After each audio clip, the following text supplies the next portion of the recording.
Members of Parliament, special invitees, the selection panel, the media, distinguished ladies and gentlemen, students and participants all, good morning, and thank you for joining us on World Environment Day 2023.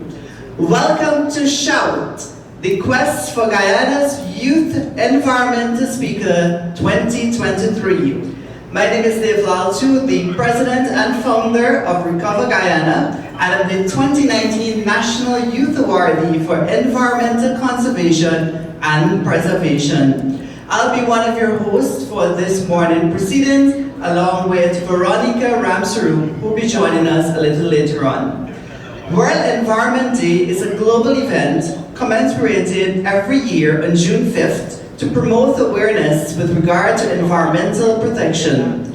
On this day, many people from local and international organizations gather to raise their voices against the activities that cause harm to the global environment. Today, we're proud to bring you Shout.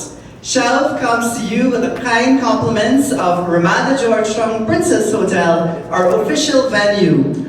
Professional Print and Design, our official branding partner. Sponsored by Comics Restaurants Inc., UltraCare Medical Centre Inc., Caribbean Motor Spares, Guyana, Premier Auto Dealership, GTT, Guyana Premier Consultancy, Republic Bank Guyana Limited, Morning Glory, High Commission of India to Guyana, Shermal's Cleaners, Services and Supplies Inc., supported by Anthony Indar Photography and Videography, Adris Decor and Event Planning, Glossy Media and Production Networking, Trophy Stall, in collaboration with the Ministry of Education and Recover Guyana. If you're joining us live on Facebook, we're coming to you from Providence at the Ramada Princess Hotel. At this time, I'd like to invite Dr. Latoya Goodin, the Junior Vice President for Recover Guyana, to officially welcome you and to declare today's proceedings definitely green.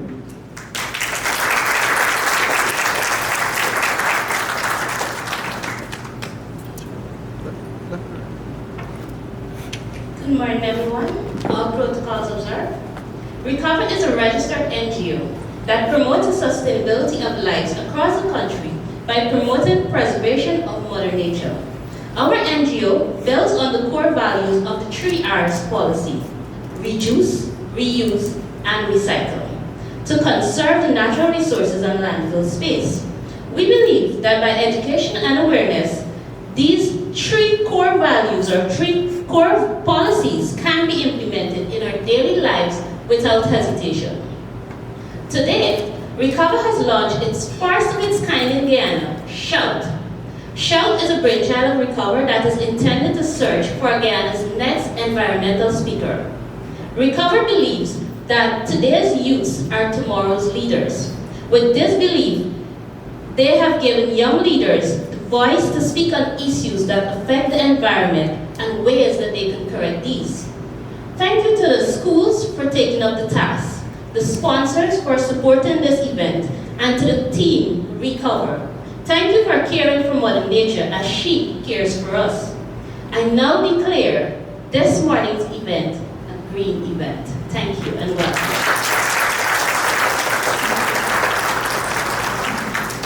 Thank you, Dr. Latoya Goodin. Let's talk a little bit about Shout. Shout is a national secondary school environmental speech competition that seeks to educate and encourage young persons to act as catalysts in the protection and preservation of our planet. The 2023 leg of the competition has 3 phases. Phase 1, secondary schools across Guyana were encouraged to submit an essay with a proposal detailing, should they get the funds, how do they plan to enhance the environment? We were in receipt of over 85 entries. A selection panel measured those entries, and today we are here with our semi-finalists. Phase 2. Our semi-finalists are here today to present to Guyana a 2 minutes prepared speech. The topics were provided over a month ago to each of our semi-finalists. Immediately after, we will move into phase 3. Our judges will select the top 10 after listening to all the semi-finalist speeches. The top 10 will then battle it out in an impromptu speech competition. Madia Secondary School, through their representative, Claudia Kilhari, made a submission proposing green spaces around their school. I'll now invite Mrs. Amrita Girdari to read that essay. Please put your hands together for Ms. Amrita Girdari.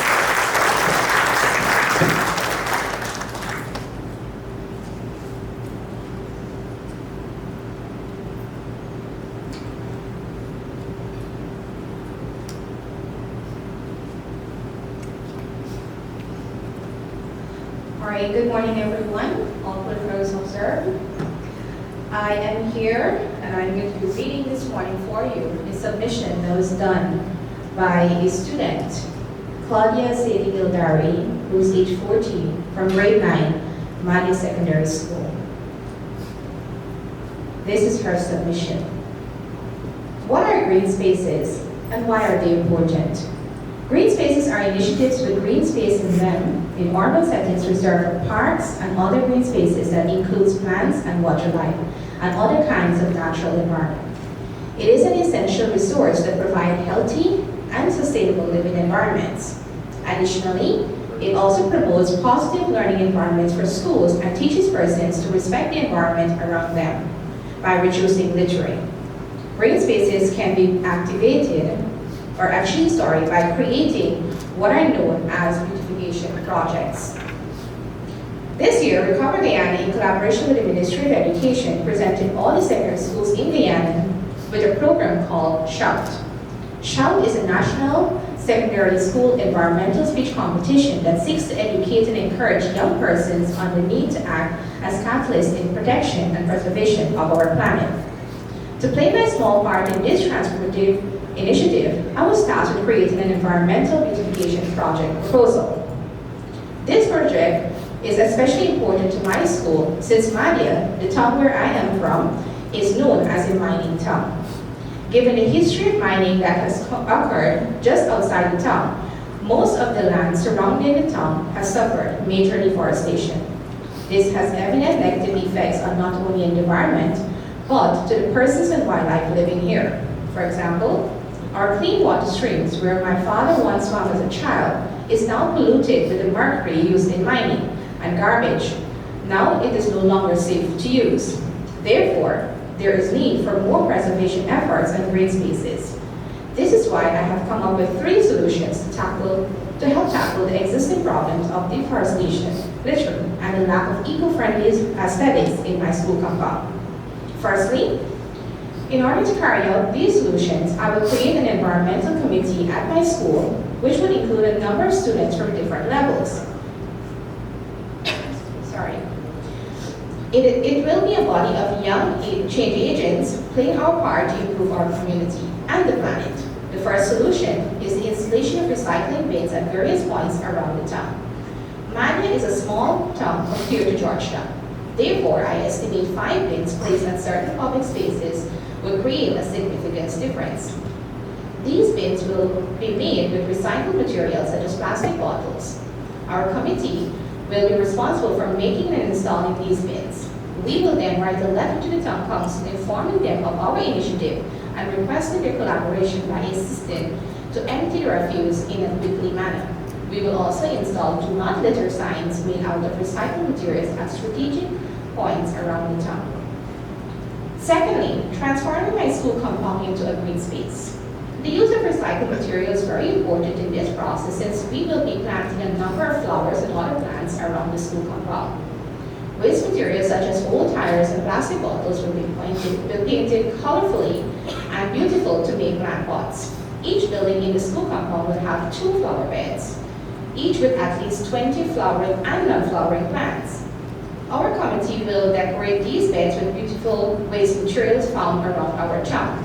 We will then create a schedule to be enforced by the school management for it to be mandatory for each student of each class to partake in the maintenance of the plants once the project has been completed. It will be a routine where at least 2 students from every small class will remain a few minutes after school to water a section of the plants. Each class will be responsible for a section of the school compound.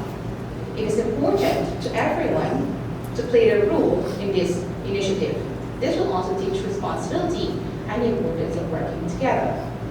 Lastly, but most importantly, our environmental committee, with the permission and collaboration from the Town Council and Guyana Geology and Mines Commission, will spearhead a replanting our forest project. This project will be completed within the span of 1 year, where we will aim to replant an estimated 2,000 trees at sections of the rainforest that needs it the most. One day of each month, 12 students from our environmental committee will work along with the GGMC officers to plant at least 150 trees to reach our target. It is my vision for this replanting of forest project to continue on a yearly basis by the environmental committee and the GGMC, so that long term we will have created a significant change within our environment. The grant from speech competition will be used to offset our expenses when completing these projects. Some of these we would use it on our plants, seedlings, potting soil, garden equipment, painting materials, and other equipment we will need to ensure that these projects are successful. It is my view that these 3 projects, with the use of the grant and the participation of various stakeholders, will be a transformative and impactful initiative that will benefit the entire Marian. This initiative will allow us youths to spearhead some of the very first preservation efforts in my town. Moreover, it has the potential to grow into a much larger and more significant body that will benefit not just my hometown and school, but the larger Ontario school as well. Thank you so much. Thank you, Mrs. Girdari. Recover Guyana is officially announcing that with the help of our corporate partners, that we will be financing one of the proposed projects from Madia Secondary School. If you would like to contribute to this, you can connect with us at recoverguyana@gmail.com. Now it's time for us to introduce to you our green team, or the selection panel.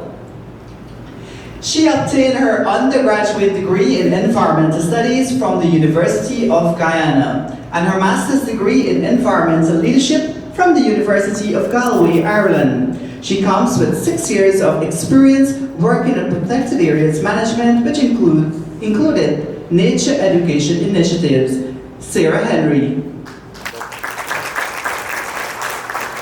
She is an avid public speaker, debater, previously served as Experience Director and Agriculture Technical Consultant with the Miss Earth Guyana organization. She is the Senior Vice President of Recover Guyana. She holds a Bachelor's of Science degree and a postgraduate diploma in education, and is currently pursuing a Master's in Business Administration and works in the pharmaceutical industry. Nadia Hussein.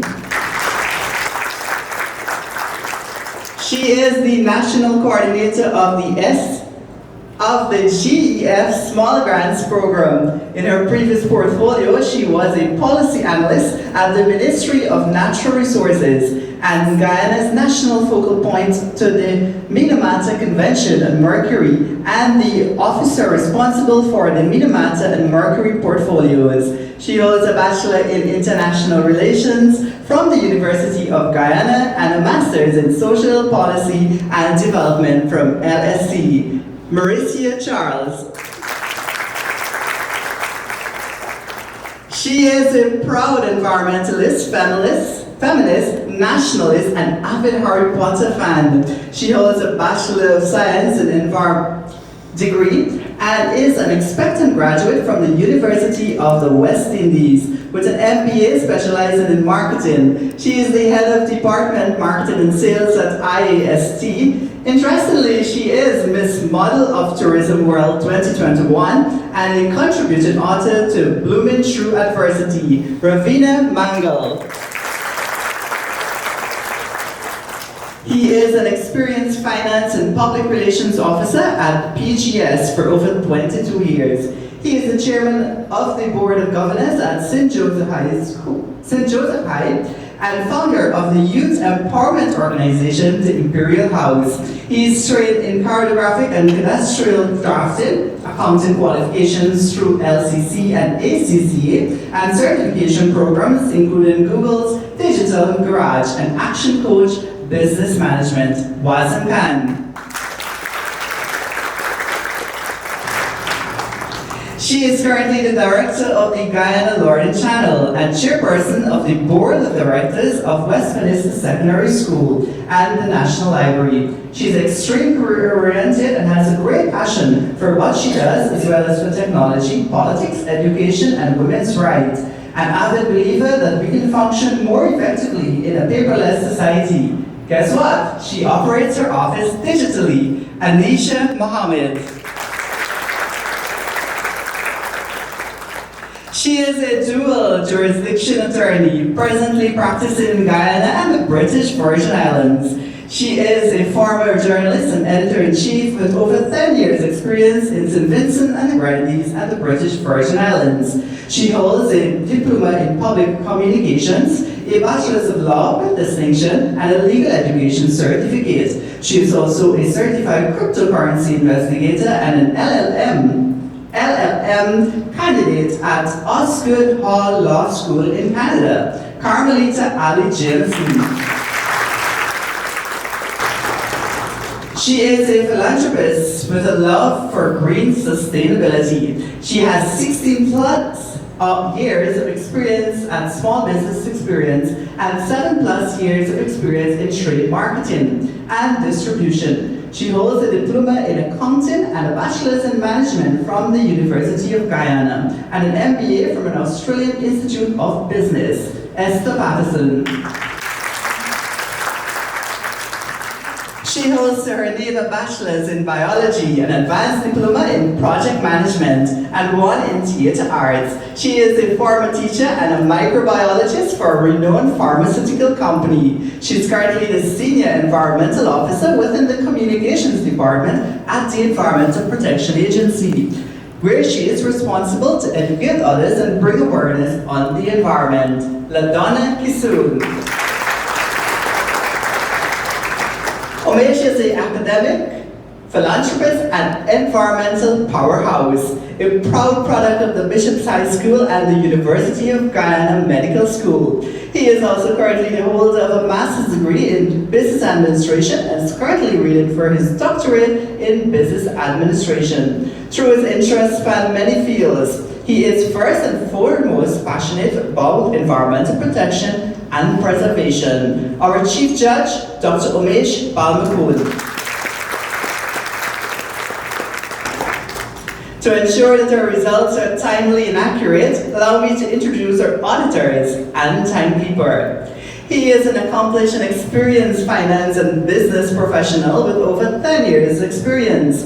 His education journey includes a master's degree in business administration. Mr. Jared Freitas, our Chief Auditor.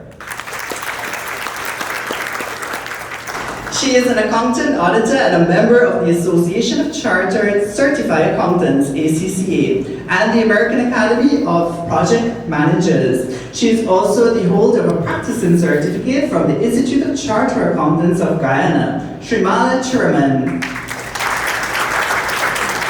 And our timekeeper for this morning is a certified accountant technician and a holder of a diploma in theology. In addition, she is an Association of Charter Certified Accountant Level 2 student and is currently pursuing a Bachelor in Hospitality and Tourism Management at UNICAF. She is the Clinical Administrator and Indo-Caribbean Society Coordinator at Texas American University, Monisha Kench.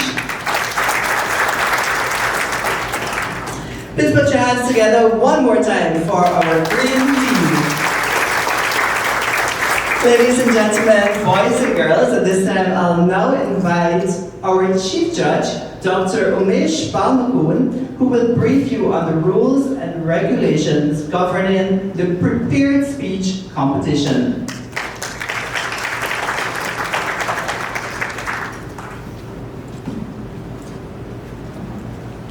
Thank you, Mr. Laltu. So, the prepared speech leg of the competition is the second phase of the competition, which comes directly after the essay part of the competition, which means that the 30 participants that are here today will be participating, all of them, in that segment. Basically, they are required to speak only on the topic that is being assigned to them.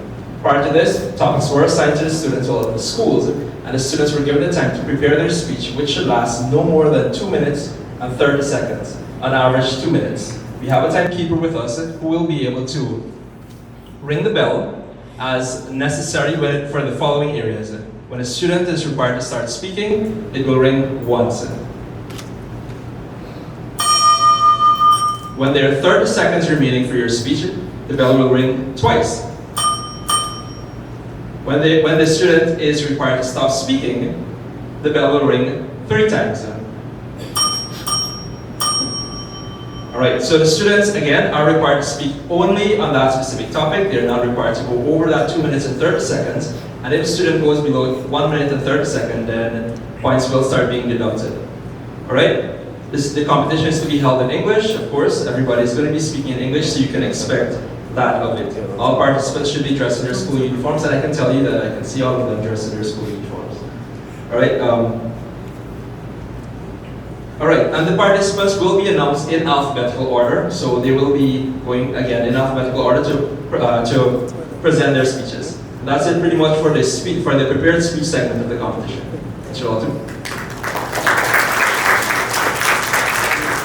Alright, thank you so much, Dr. Balmakut. Just to let everyone know as well, the results, the judges are tabulating the result digitally, so it's no paper. Alright, so what we'll do now, I'll invite my co-host, Veronica Ramsru, who is going to be moderating the prepared speech competition. Please put your hands together for Veronica.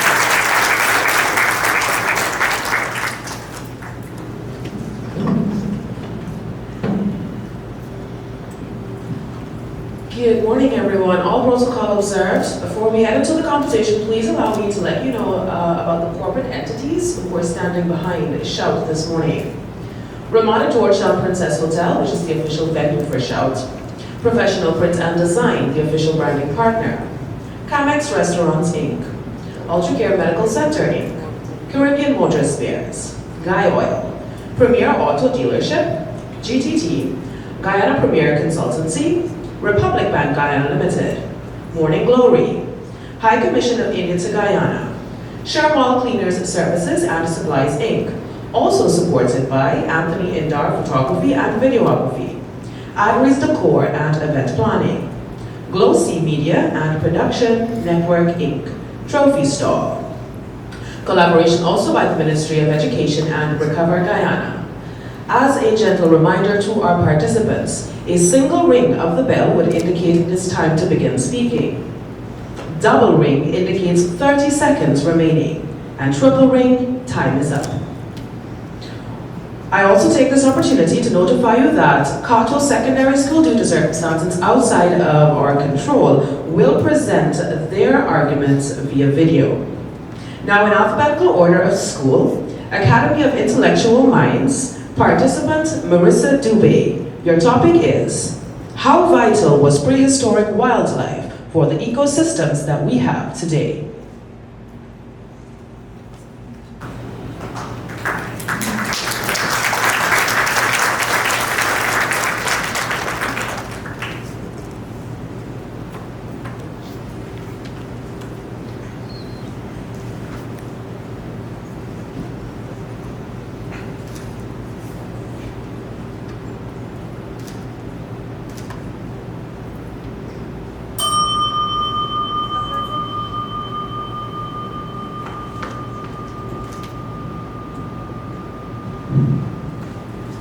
Good morning, esteemed judges, teachers, students, and of course, special invitees.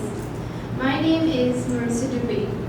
I am a grade 9 student of the Academy of Intellectual Minds, and this morning I will be presenting to you my views on how vital the prehistoric wildlife was for the ecosystems we have today. And in case you didn't know, they were extremely important.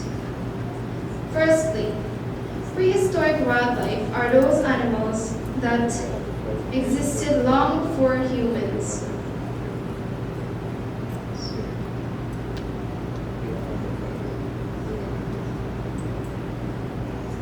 examples of these animals are giant sloths, mammoths, armadillos, and rodents, just to name a few. Most of these animals have already gone extinct over a period of time. Many of these prehistoric animals were considered mainly as keystone species, meaning that they had a significant impact on the ecosystems.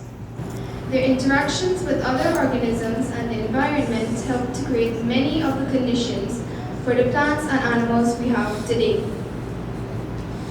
Originally, these prehistoric animals were hunted for food, shelter, and clothing. They were also important in playing a major role for the food web and were also important sources of food for early human populations. Large herbivores helped to maintain grasslands, while predators helped to regulate prey populations. We also have animals like mammoths who help to disperse seeds and fertilize the soil with their waste. Other animals like beavers and ground sloths help to create many of the habitats which exist today. So in closing, the ecosystems of Guyana would be completely different without these prehistoric animals. Thank you so much for listening.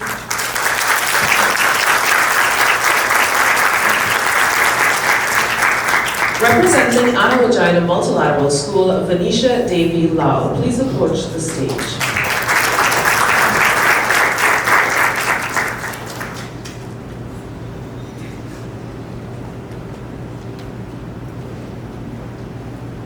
Your topic is, can we redeem our planet with the use of green energy? Good morning, everyone. All protocols observed. As you all know, our planet is in a crisis. Climate change, pollution, and deforestation are just a few of the problems that we are facing. But we have the power to make a change. One of the most effective ways in making a change is by using green energy. This includes solar, wind, and hydropower.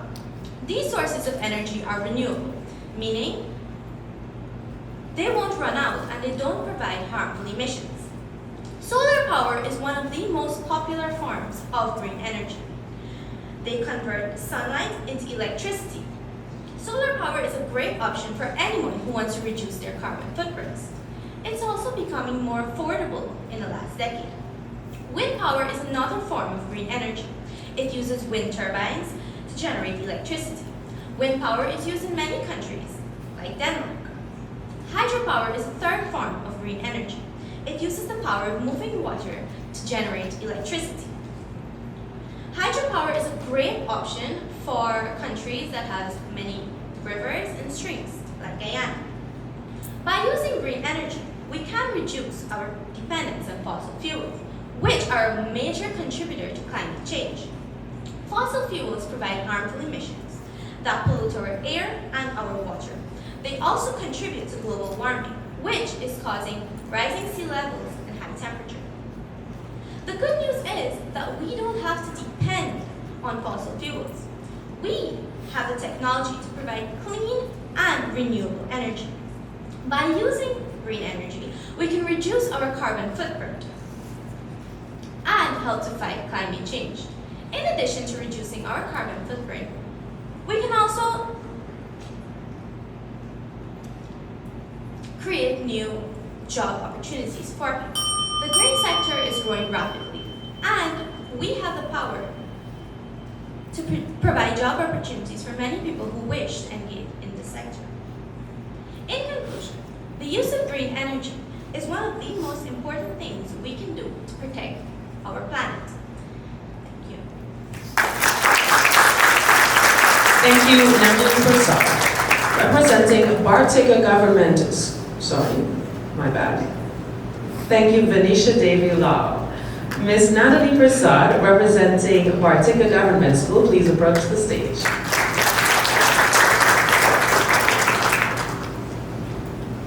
Your question is, renewable energy and its importance to Guyana's economy. Most esteemed judges, fellow participants, and distinguished audience, good morning. My name is Persaud. I'm a student of the Georgetown Government Secondary School. It is a great honor for me to be a participant in this auspicious event. The topic of my speech is renewable energy and its importance to Guyana's economy. The College Students Dictionary for the Caribbean defines renewable energy as energy obtained from the alternative sources, such as wind, solar, hydropower, and biomass. But why is renewable energy important to Guyana's economy? To begin, Guyana has been aggressively pursuing a Green State Development Strategy, GSDS, which is aimed at building a greater economic resilience by diversifying production and reducing our dependence on fossil fuels, generating renewable energy from a number of sources. A green state is inseparable from the pursuit of renewable energy sources, and Guyana's plan to fully transition renewable energy by 2040 with adequate financing and technical skills available. Why is renewable energy important to Guyana's economy? Number one, renewables are inexhaustible energy. There is a never-ending supply. Number two, renewable energy reduces dependence overseas. This can give the country a chance to thrive domestically. Number three, renewable energy creates jobs. Number four, renewable energy is clean. This will not produce air pollution like fossil fuels do. Number five, renewable energy helps local government. This means less or zero public spending on fossil fuels, among other things. In conclusion, renewable energy is the best option for Guyana, given the fact that the country has great potential with its renewable energy sources. Thank you. Thank you, Nandini Persaud. Representing Blackbush Secondary School, Asiya Khan, please approach the stage.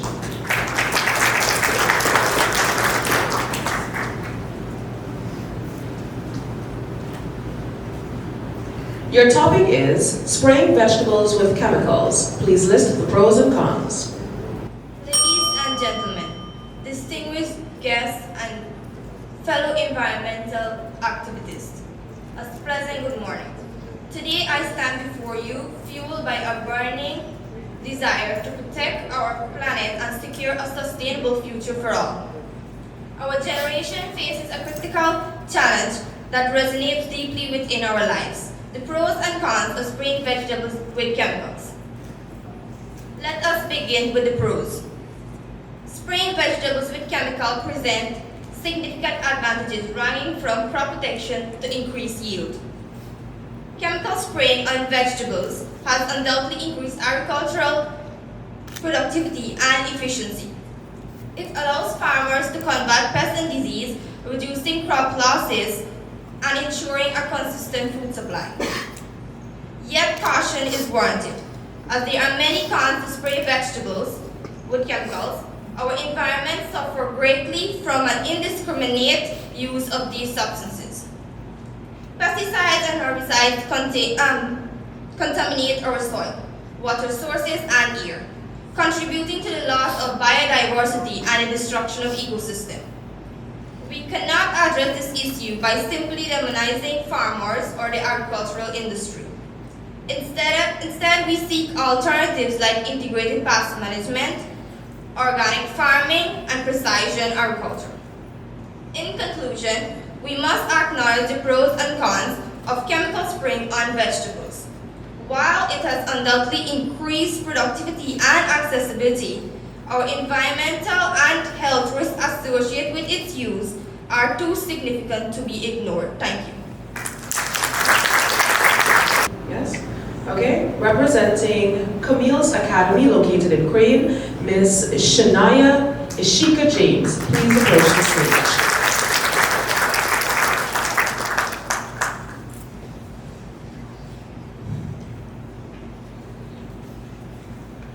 topic is, if we harness solar energy, will we make a good impact on the environment? Ladies and gentlemen, honorable judges, good day. My name is Shania James from Camille's Academy, Crane Location, and my topic is, if we harness solar energy, will we make a good impact on the environment? Harnessing solar energy holds tremendous promise for making a positive impact on our environment. By utilizing the power of the sun, we can significantly reduce our reliance on fossil fuels and mitigate the adverse effects of climate change. Solar energy is abundant, renewable, and emission-free. Unlike fossil fuels, it does not release harmful greenhouse gases into the atmosphere, contributing to global warming. By harnessing solar energy, we can greatly reduce our carbon footprint and combat the pressing issue of climate change. The adoption of solar power offers numerous environmental benefits. It helps to decrease air pollution as solar panels produce electricity without emitting harmful pollutants or particulate matter that contribute to respiratory illnesses and degrade air quality. Furthermore, solar energy production requires minimal water compared to other energy sources. Conserving this precious resource in regions where water scarcity is a concern. Solar energy systems can be deployed on a variety of scales, from individual households to large-scale power plants. Embracing solar power decentralizes energy production, reducing the strain on centralized power grids. The decentralization enhances energy security and resilience, particularly during natural disasters or disruptions in the energy supply. Moreover, the deployment of solar panels can repurpose underutilized land, such as rooftops and deserts, minimizing the need for additional land development. This approach protects natural habitats and preserves biodiversity, ensuring a sustainable balance between human activities and the natural environment. Let us seize this opportunity and embrace the power of solar energy to make a positive impact on our environment. Together, we can build a sustainable world that harnesses the immense potential of the sun and safeguards the well-being of our planet. Thank you very much. Thank you, Shania. The seventh school on the list is Camille's Academy, located in Soestdijk, represented by Devyani Jaman. Please approach the stage.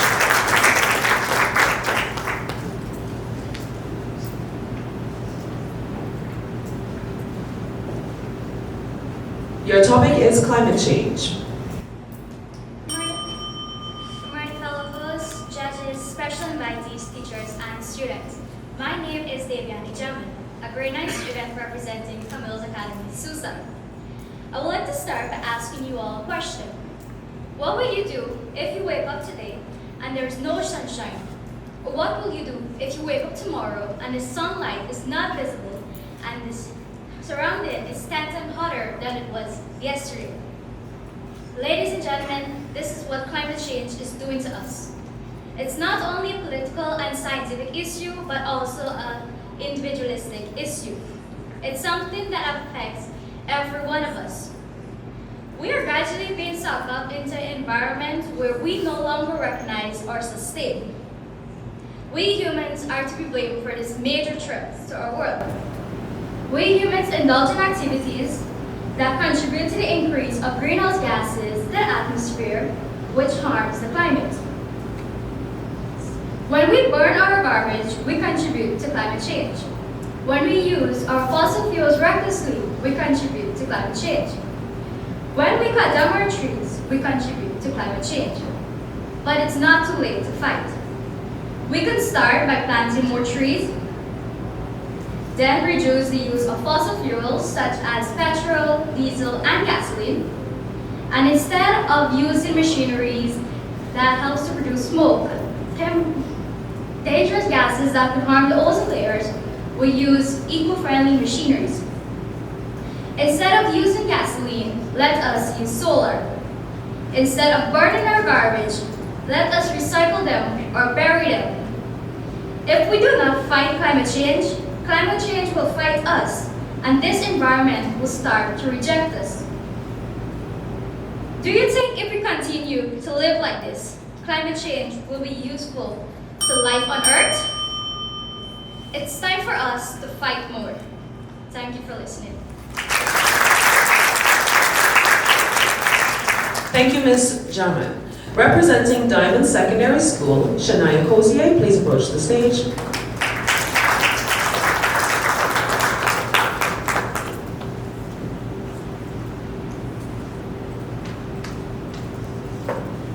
Your topic is renewable energy and its importance to Guyana's economy. A pleasant good morning to everyone. My name is Shania Cozier and I attend Diamond Secondary.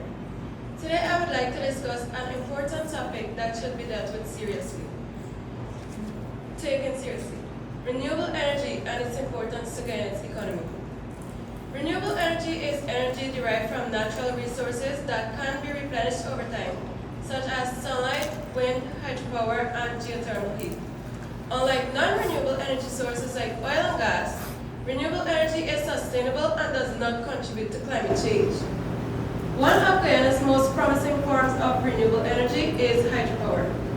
Guyana has several large rivers, namely the Essequibo, Demerara, and Berbice.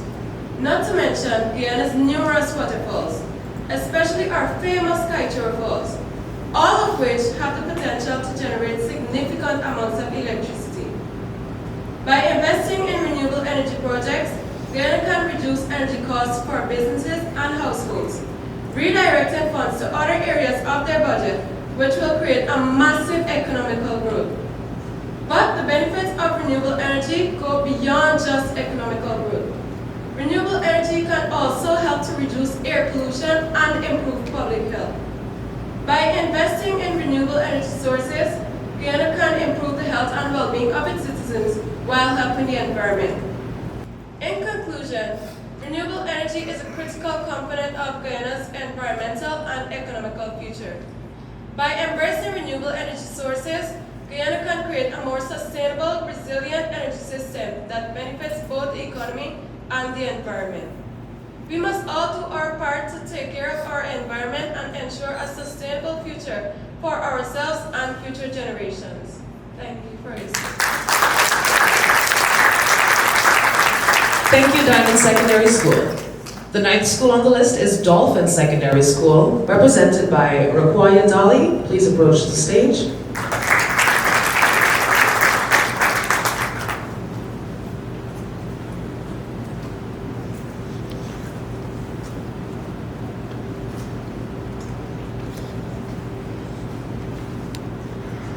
Your question is, what can we do to minimize the depletion of the ozone layer? Ladies and gentlemen, boys and girls, and all wonderful creatures of planet Earth, today I stand before you as a humble advocate for our precious ozone layer. But fear not, for I promise you a speech that is not boring, but rather simple, funny, and captivating. So let's dive right in and discover some fantastic ways to minimize the depletion of the ozone layer. First and foremost, let's give a big shout out to our superhero friend, the sun. Yes, that big ball of fire up there is both responsible for our tans and the depletion of the ozone layer. And the depletion of the ozone layer. Next up, let's talk about some cool inventions. Did you know that there are air conditioners that do not harm the ozone layer? They're like magical machines that keep us cool without wreaking havoc on the atmosphere. So when it's hotter than jalapeno outside, let's opt for these planet-friendly AC units. It's not only are we saving energy, but we're also giving the ozone layer a high five. Oh, let's not forget about our furry friends, those cute little cows. You might wonder, what do cows have to do with the ozone layer? Well, my friends, it's all about what comes out of their moo mouths. When cow burps, a flatulence gas release called methane, which also contributes to the ozone layer depletion. In conclusion, my dear friends, protecting the ozone layer is not a tedious task. It's an adventure, and transfer us all to be heroes. By using fewer harmful chemicals and embracing eco-friendly inventions, we can make a difference. Remember, we are the guardians for this planet, and it's our duty to protect it. Thank you, and may the ozone layer be with you. Thank you, Dolphin Secondary School. The 10th school on our list is Essequibo Island Secondary School, represented by Shaliza Amin. Please approach the stage.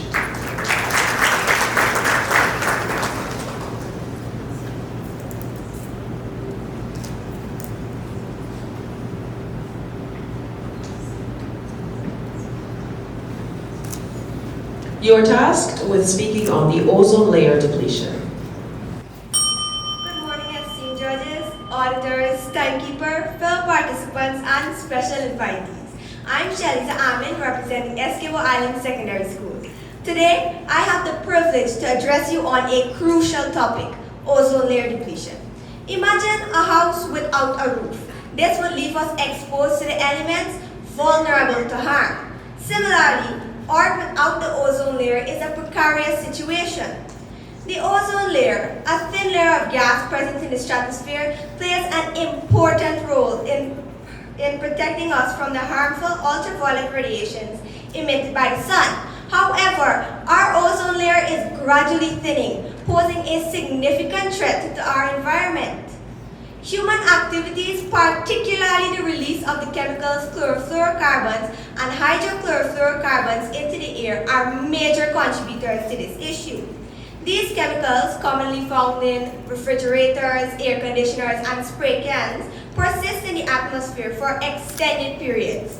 Over time, they break down, releasing chlorine and bromine atoms.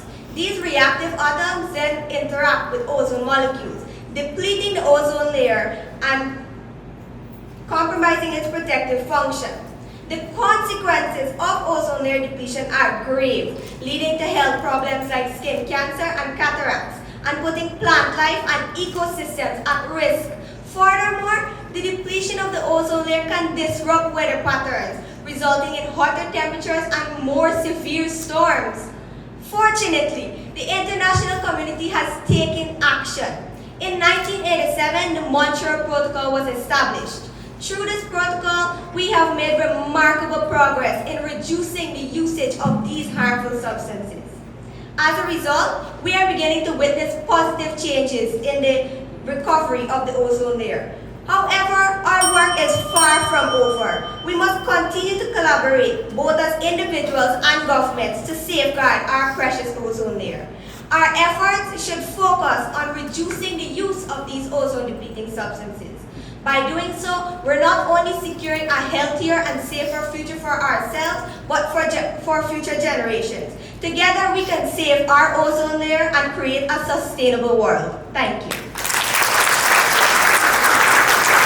Thank you, Essequibo Island Secondary School. Representing Friendship Secondary School, Ms. Ashley Fernandez, please approach the stage.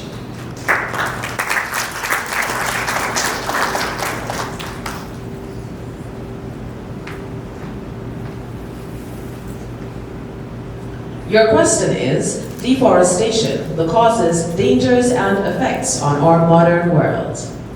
Good morning, everyone. My name is Ashley Fernandez, and I'm from Friendship Secondary School, East Bangalore.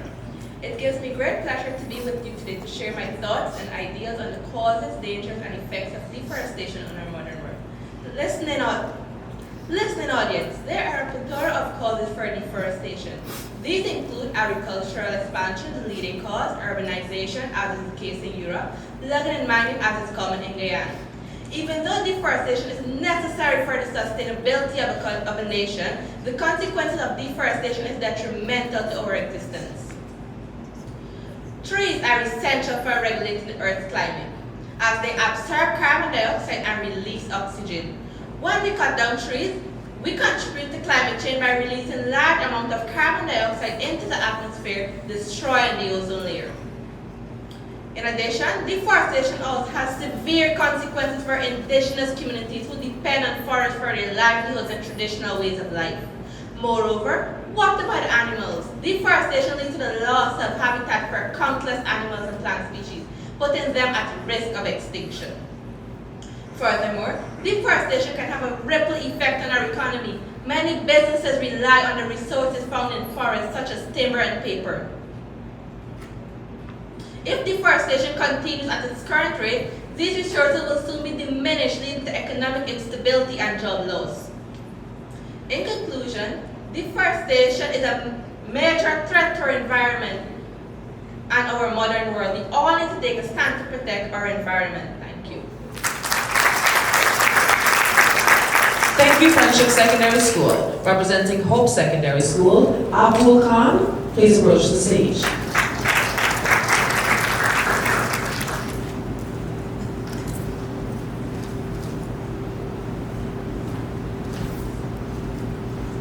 Your topic is the impact of the environmental issues on the world as a whole. Judges, audience, and guests as a whole, I stand before you to spread my buttery knowledge over your toasty yet absorbent minds. And to be honest, with the topic I'm about to speak on, that metaphorical butter may have already melted. This being the impact of environmental issues on the world as a whole. As you may know, a majority of these environmental issues I shall speak on could be attributed to climate change, as they act as an odd yet still growing hive mind. With that being said, let's begin at what you could say is climate change's favorite child, deforestation. Not only does this force of man destroy defenseless ecosystems and habitats, but it is all done in the name of extra land areas, not only for housing, but also farming. As if us humans don't have any other options. An author of climate change's high-ranking warrior is under crusade against Gaia's handcrafted paradise is that of pollution. He is notorious for his control over all fields of combat, be it at land, water, or air. He is responsible for millions of deaths yearly and is one of the first units of climate change's crusade to penetrate Earth's strongest line of defense, the ozone layer. Climate change has also left the world of man torn between saving our Earth and furthering progress as a species. This has been done by abusing our blessed curse of intelligence. The same individuals fighting for change is also destroying any hope of this with our defiance of the natural order. Whilst it may all seem somewhat hopeless though in the pursuit of stopping climate change and its impact on our environment, I would like to end on a good note by saying not all efforts are in vain. Every good choice we make eventually builds into a better tomorrow. Just think of it like Lego bricks, which are seemingly basic in geometry by itself, but when put together with passion and determination, builds an amazing end product. Thank you, Hope Secondary School. The 13th school on the list is ISA Islamic School, represented by Vasti Gall. Please approach the stage.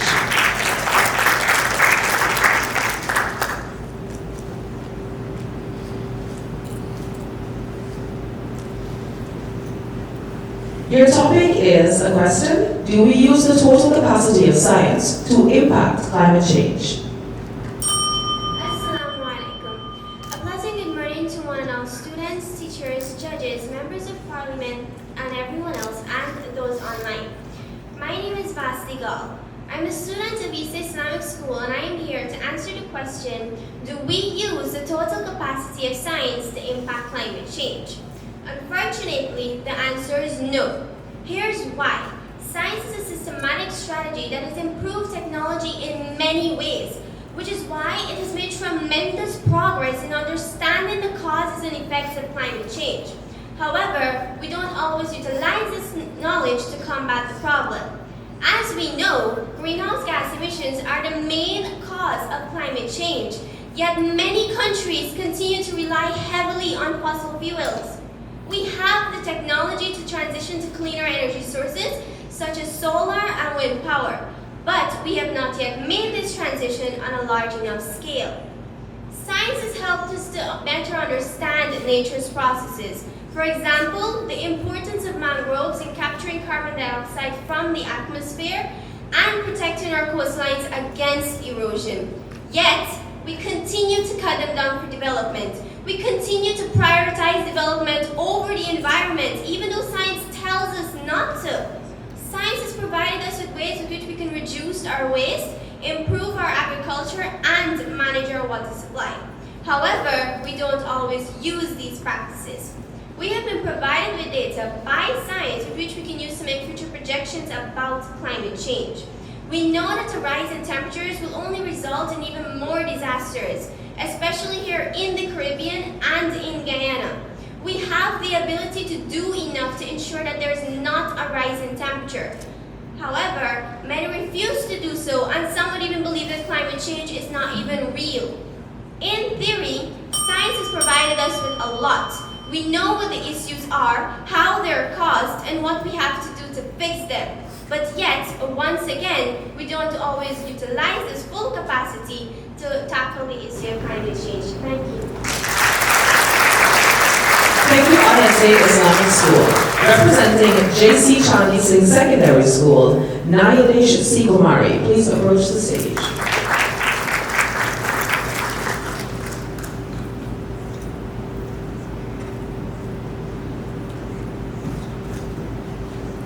Your topic is, how essential is oil for the ecosystem, oil pollution and the oil industry? Greetings, ladies and gentlemen, boys and girls. As Nadia Kumari from J.C. Chandni Singh Secondary School, I will shed light on the significance of oil in our ecosystem, the detrimental effects of oil pollution, and the complex dynamics of the oil industry. While oil itself does not contribute directly to the ecosystem, its derivatives like gasoline and diesel have become indispensable in our modern society due to industrialization, transportation, and economic development. This speech aims to raise awareness and emphasize the importance of addressing the oil-related issues. It is crucial to acknowledge that the oil industry brings both significant benefits and environmental challenges. One pressing issue is oil pollution, particularly through spills which have devastating impacts on the ecosystem, wildlife, and local communities. An example of such, a spill occurred during ExxonMobil's offshore drilling operation in December 2019 at the Lisa 1 exploration well in the Starbuck Block. Additionally, the industry contributes to air and water pollution, habitat destruction, and greenhouse gas emissions, worsening climate change, and posing a severe threat to delicate species and ecosystem. However, amidst all these challenges, there is still hope. We must explore more sustainable solutions and embrace renewable energy sources like wind, solar, and hydroelectric power. By reducing our dependence on oil and adopting cleaner alternatives, we can mitigate environmental damage and pave the way to a more sustainable future.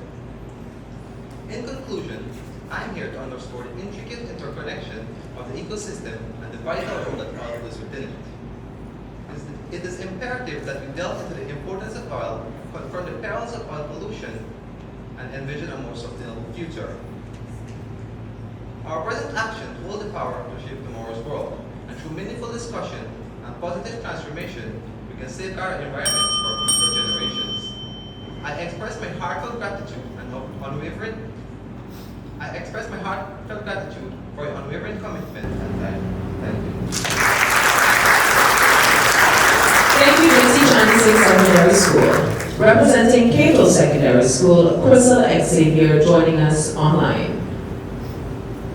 The question that will be presented, or answered rather, can life on Earth coexist with radiation? Artificial versus natural radioactivity. Please divert your attention to the projector on the wall. Good day all. My name is Crystal Xavier from the Cato Secondary School. Can life on Earth coexist with radiation? To answer this question, I will assess the difference between artificial and natural radioactivity. Radiation is the energy that travels through space. It has an electric and magnetic field, commonly referred to as electromagnetic waves. We are exposed to radiation in our everyday lives from natural sources such as the sun. We also create artificial radiation through the use of electronics such as the microwave oven. Radiation has many practical applications in our everyday lives. Non-ionizing radiation carries little to no risk to the environment when it exists in low levels. For example, the sun is beneficial. However, excessive exposure poses environmental risks such as global warming and health risks such as cancer. With higher levels of radiation, there is higher health and environmental risk. Measures must therefore be put in place to minimize these risks. Additionally, more harmful ionizing radiation is of tremendous concern. Apart from direct exposure, ionizing radiation may enter ecosystems through the food chain. An example of this would be ionizing radiation caused by mining entering the food chain through fishes in polluted waters. This type of radiation has prolonged effects and can cause deaths and birth defects of thousands, as was the case of Chernobyl incident. There is more information to be assessed where ionizing radiation is concerned. However, in the interest of time, I shall conclude. Radiation occurs naturally. Therefore, life on Earth can continue to coexist with radiation. We should, however, focus on minimizing environmental exposure to harmful ionizing radiation. Thank you for your attention. Moving on though, representing the 16th school on the list, Raphael Kunj Bihari of Lebon Intention Secondary School. Please make your way to the stage.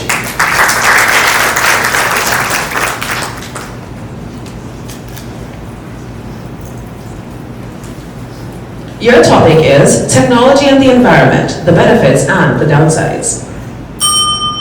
Good morning, timekeepers, auditors, colleagues, audience. My name is Raphael Bihari. I will be presenting on the topic Environment and Technology, Benefits and Downsides. The eagerness to advance into the more using the internet can be turned the ultimate fortune, according to Alexander the Great, fortune favors the world. In my way of ways, this is the base of technology. A definition, simple put, the environment is the uterus of all technology, and one must be careful to maintain that delicate balance between the two. Humans in the humble beginning respected the environment and in most part through ignorance, but as the knowledge grew, so it accepts for better things of living. We have countries like China and Brazil use technology to 90% of the time. For example, the ordinary Chinese citizens can travel 2,000 miles almost free with the bullet train from Shenzhen to Guangzhou into 30 minutes, yet the US today was the only country that shook the progress of the Empire of Japan. The highest technology in 1945, Hiroshima atomic bombing. It was the Russian scientific Mendeleev that discovered the periodic table of elements. Still today is the world's only single-page document of colossal significance. Look at when COVID-19 began.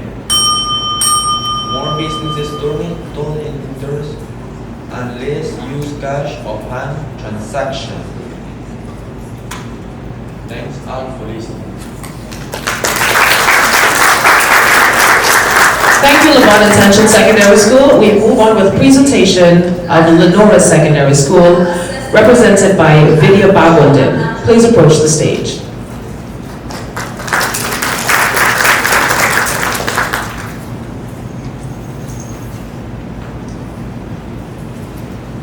Your topic is the hospitality industry and the environmental management of same.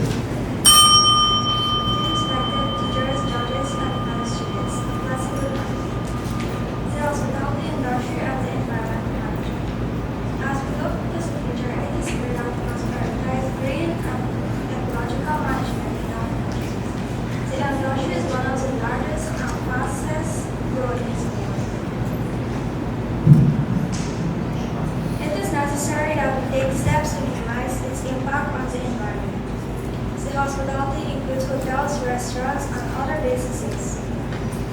These businesses consume vast amounts of energy, water consumption, and utilities. This can have a significant impact on the environment, including contributing to climate changes, air and water pollution.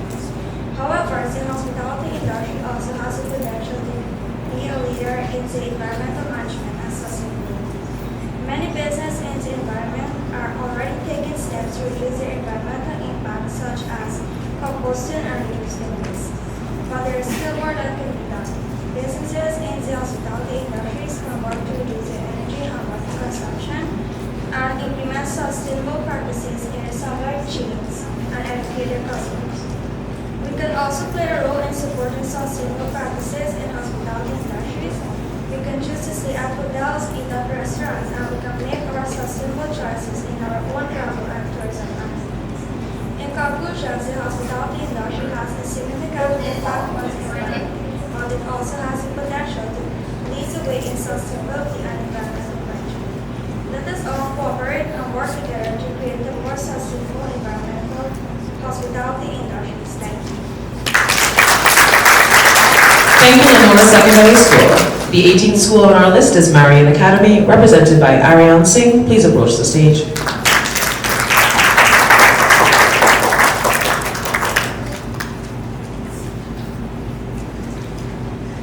Your topic is afforestation. Is it possible? Can it help to save a dying planet? Good morning, esteemed judges, fellow participants, special invitees, and audience. I am Aryanne Singh of Marian Academy, and today I will be expounding on the merits of afforestation.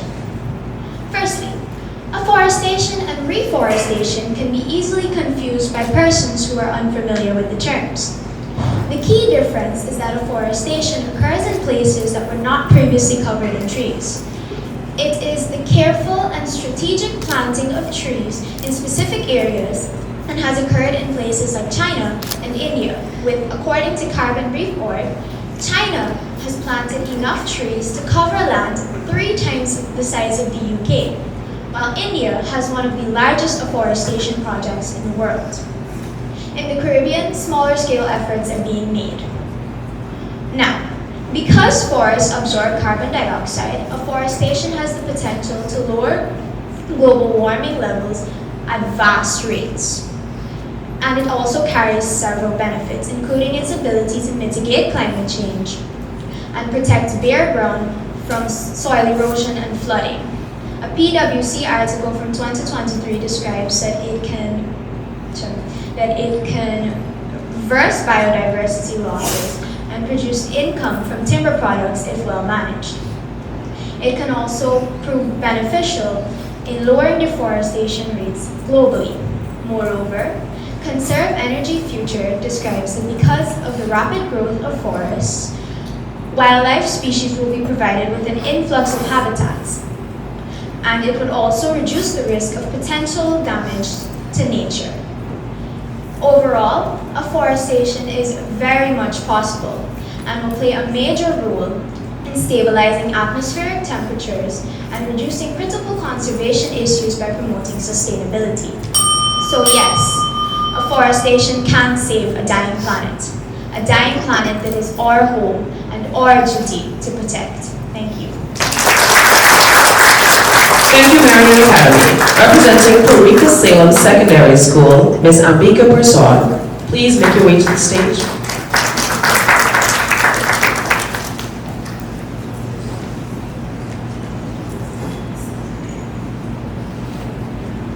You are tasked with speaking on the national parks and their significance for our health.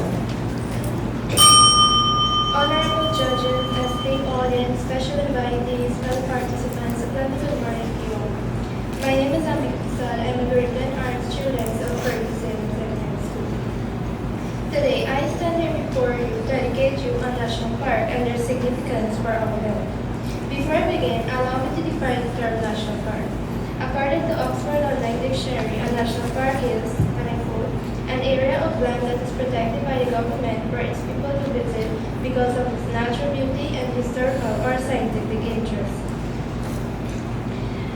So for the next 60 seconds, prepare to be amazed by the fact presented on the importance of national park towards our well-being. To begin, visiting national park increases your physical activity. According to Better Health Channel's website, a simple stroll in the park can help improve lung function, boost the body's production of collagen, which will help you look younger, and increase vitamin D level, which can protect against heart disease. Secondly, visiting parks promote mindfulness. The feel of grass, the smell of flowers, and fresh air help us find peace, calmness, and make mindful life decisions. Nika wants to summarize it beautifully in her blog. Nature gives us peace of mind, she states. Nature makes us feel more alive, make us happier, help us to relieve everyday stresses of our overscheduled lives. Open the doors to creativity and help us to be kind to others. To conclude, national parks are important on an individual level for those people who visit the national park because they can improve physical and mental health. National Park provides opportunities for visitors to be physically active and to improve their mental health by enjoying the peace and tranquility of nature. And this brings me to the end of my presentation.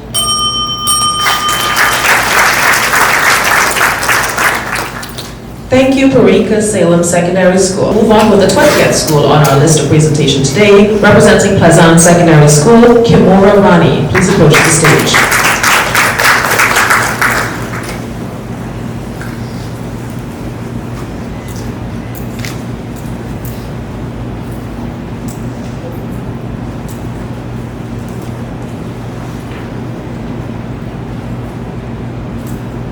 You are tasked with speaking on the implementation of sustainable consumption and prospects.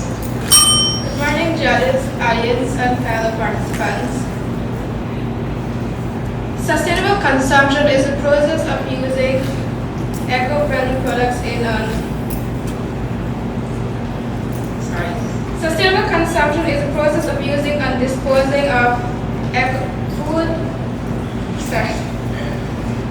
is a process of disposing goods and services in an eco-friendly manner to ensure the conservation of natural resources, meet the needs of present generation, and safeguard those of future generation. Sustainable consumption aims to address the increasing consumption levels which has greatly affected our environment and natural resources.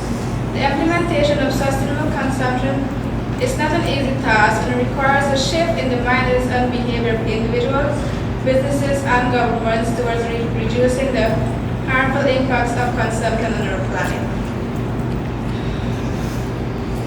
Government can encourage the use of renewable energies, and businesses can offer eco-friendly products and services to reduce waste and promote product reuse. The prospects of sustainable consumption are massive. Sustainable consumption can help achieve a reduction in greenhouse gas emissions, conserve natural resources, and promote renewable energies. Businesses can promote renewable energies. Businesses can offer eco-friendly products. Businesses can offer eco-friendly products and services to reduce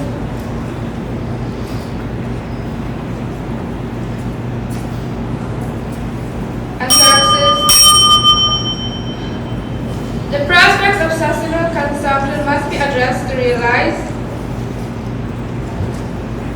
the challenges of sustainable consumption must be addressed to realize its potential. The key challenges is changing the minds and behavior of individuals towards responsible consumption. The key challenge is changing the minds and behavior of individuals towards responsible consumption. This requires raising awareness through education programs and promoting innovative technologies. Thank you, Pleasant Secondary School. That was the third indication of the bell. Thank you. The 21st school on our list is President's College, represented by Marian O'Donoghue. Please approach the stage.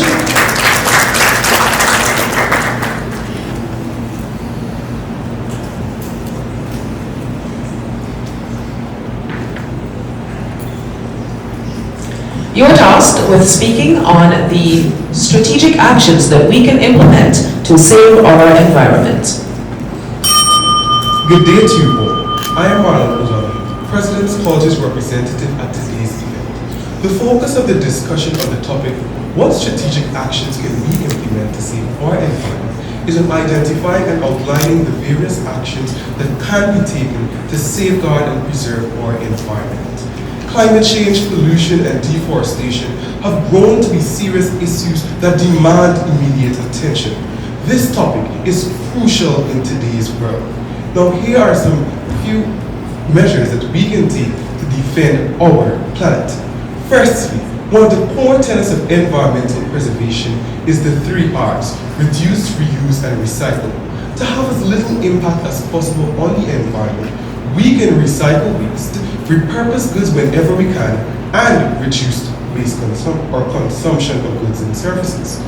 This system's main goal is to use existing resources more effectively while consuming less new energies and resources. Secondly, plant trees. They take carbon dioxide out of the atmosphere and release oxygen. By lowering soil erosion and boosting soil fertility, trees also enhance the quality of our soil. Increased tree planting can benefit our planet's overall health and fight climate change. Thirdly, supporting environmentally friendly practices. We can lessen our impact on the environment by supporting companies that use environmentally friendly practices and products. According to EcoNation, sustainability promotes an economy where there are fewer emissions, more jobs, and a better distribution of wealth. To summate, we can ensure that we have a sustainable future for present and future generations by 1, reducing, recycling, and by buying and supporting green products, and we can also increase our planting of trees. I thank you. Thank you, President's College. Representing Qayyum Academy, Najib Abbas Mohammed, please make your way to the stage.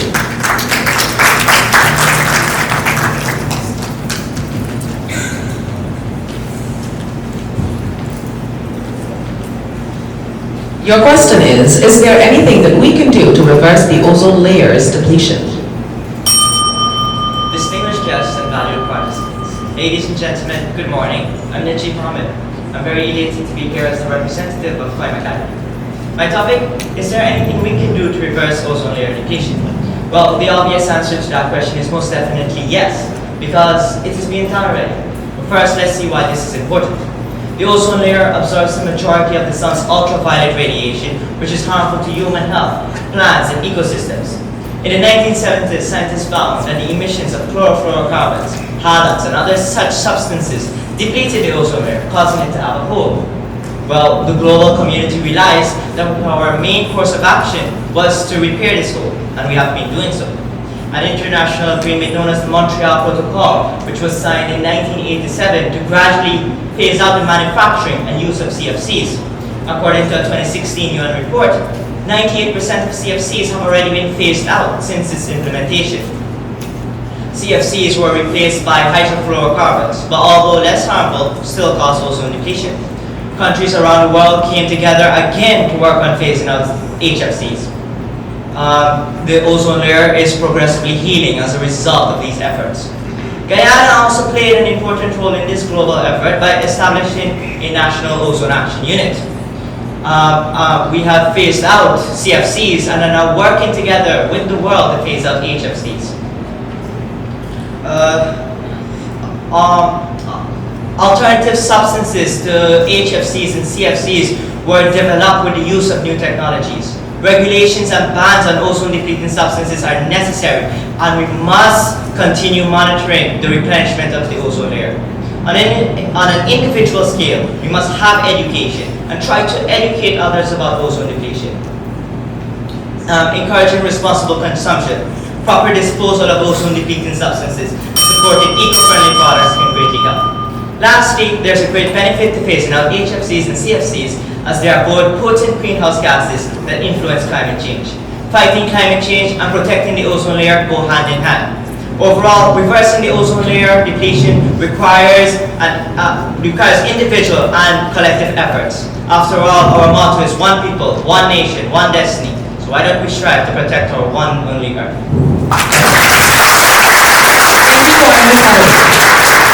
Representing Queen's College, Vanessa Persaud, please make your way to the stage.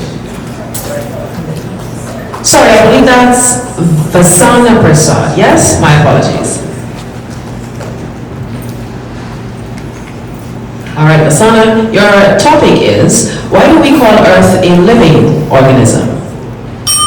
Good morning, audience, teachers, fellow finalists, and judges. Firstly, I'd like to thank Recover Guyana and the Ministry of Education for this opportunity. I am Vasanna Persaud, the finalist representing Queen's College, and today I'm here to present my topic. Why do we consider the Earth a living organism? Earth is the planet we live on, and living organisms are living beings that follow the characteristics of life. Firstly, Earth provides a home to all living organisms, and secondly, I'll later prove to you it is one itself. First and foremost, for centuries, ancient civilizations have held the belief of the Earth being alive, and in the 1960s, renowned scientist James Lovelock conceived the Gaia hypothesis, which states that Earth and its systems behave as one giant entity with a self-regulatory system. Fellow finalists and judges, have you ever wondered why the Earth can sustain life, but its sister planets Venus and Mars can't? Venus on one hand is a barren, dry volcanic wasteland, while Mars has an atmosphere too cold and thin to even support liquid water. Moreover, another point to the Gaia theory states that Earth and life on Earth adapted simultaneously, contrary to one just reacting to the other. Therefore, let's look at an example we all know too well, climate change. Human activities have triggered the drastic effects of climate change, and in return, the Earth can't maintain its regular temperature, causing ice caps to melt and sea levels to rise. So in this example, has Earth not proven to be able to evolve and respond to stimuli to outstanding characteristics of life? Furthermore, the Earth can also perform homeostasis, movement, have structure, and depend on its surroundings. So just because we can't see the Earth breathe, do we undermine it to just a giant spherical massive rock? Of course not. In conclusion, the Gaia theory is rightfully called Gaia, Mother of Earth, means to bring life into being, and that's what the Earth does. Maybe it took the severe impacts of climate change to start treating Earth like a living thing. But remember, judges, finalists, and audience, if it wasn't for the Earth, you and trillions of organisms would not have a home or a life. Therefore, the Earth is alive. Thank you. Thank you, Queen's College. Representing Skeldon Line Path Secondary School, Saahil Hemraj, please approach the stage.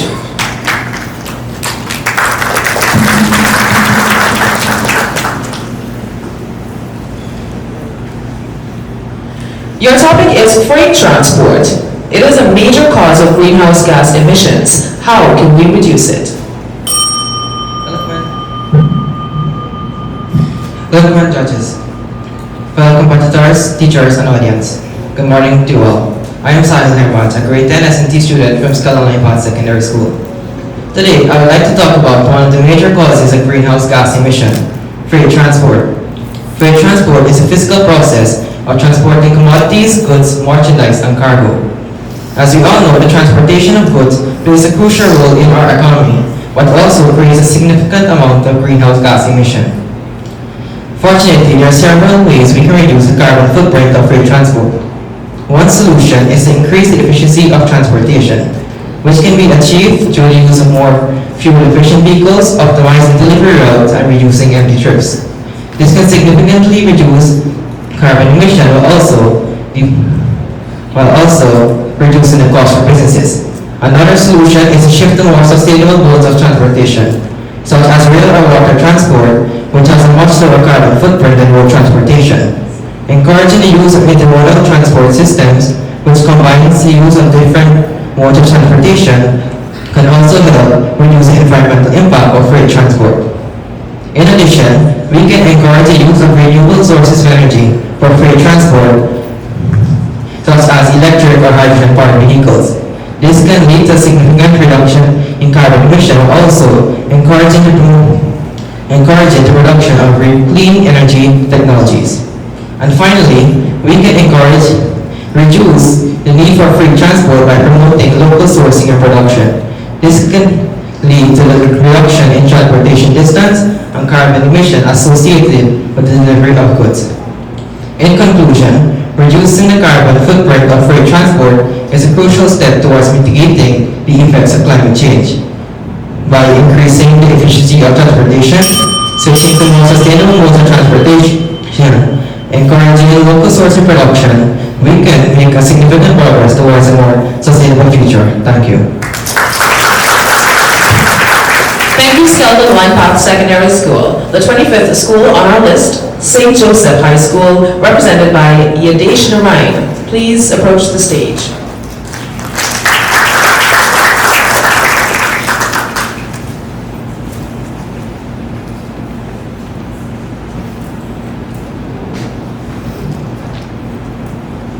Your question is, can recycling help to improve the health of people worldwide? Honorable judges, esteemed guests, and fellow participants, a good morning to you all. My name is Yadesh Narayan, and today I'll be shedding some light on the matter of whether or not recycling can help improve the health of people worldwide. But what is recycling? According to Oxford Dictionary, recycling can be defined as the treatment of materials that have already been used so they can be used again. My speech will examine how recycling can help improve the health of people worldwide. Firstly, recycling addresses the major problem of climate change. Climate change contributes to respiratory diseases, heart diseases, and poor mental health worldwide. Recycling directly combats climate change by reducing greenhouse gas emissions. For instance, when materials are recycled, it reduces the need for extracting new materials, processing said materials, and packaging, which altogether drastically reduces the amount of greenhouse gases emitted daily. Secondly, air pollution is one of the greatest environmental risks to health. By reducing air pollution, countries can lower the chances of people getting lung cancer, respiratory illnesses, and asthma. In a study done by Laurie Berner in 2018, suggests that recycling glass lowers air pollution by 20%, recycling paper lowers air pollution by 73%, and recycling steel lowers air pollution by 86%. And finally, proper waste management, such as recycling, lowers the amount of waste that goes towards landfills. When waste accumulates in landfills, it can lead to the release of hazardous substances into the environment, which pollute water sources, spread diseases which affect humans, animals, and organisms, and disrupt ecosystems in the area. It is evident that recycling can help improve the health of people, ecosystem, and the extension the entire world.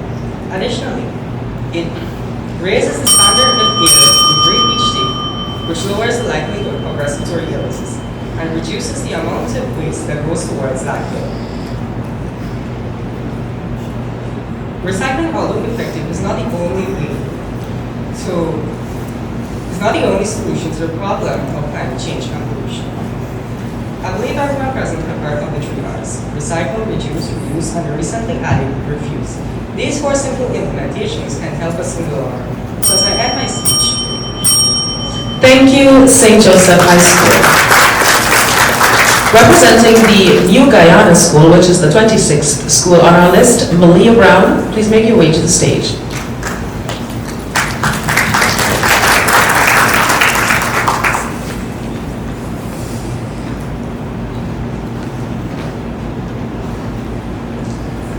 Your topic is, to what extent should humans be concerned about endangered species, and how can we stop their extinction?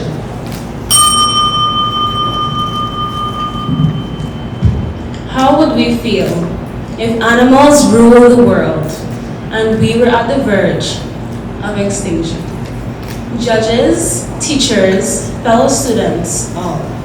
I am Malia Brown, third form student representing the New Guyana School.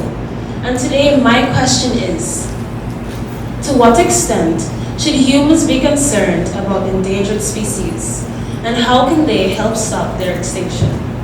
The giant panda maintains China's bamboo forests. The black rhino maintains a tidy landscape in the African savanna. The pygmy three-toed sloth carries an entire ecosystem in its fur. The baobab tree provides a safe place for homes to be built among its roots in dry seasons. The cork tree. All of these species are the verge of extinction. But the big question is, do we need the rhino's horn? Do we need special corks for our wine bottles? Do we need to capture pandas for clout? And the answer is no. No, we do not. Sometimes we are not aware of their roles, but they are just as important as we are to the ecosystem. But where there's a will, there's a way. There are so many ways in which we can prevent their extinction. Enforcing better laws with higher fines. Lessening our purchase of items made from these endangered species. Donating to organizations that support these causes. And last but not least, keep educating ourselves about the importance of these species. Gaylord Nelson once said, and I quote, "Our goal is not just an environment of clean air, water, and scenic beauty, but an environment of quality, decency, and mutual respect for all other human beings and all other living creatures." So let us shout for plants and animals because they deserve better. Thank you. Thank you to New Guyana School. Up next, representing Freedom Hope Secondary School, Melinda Guyadi. Please approach the stage.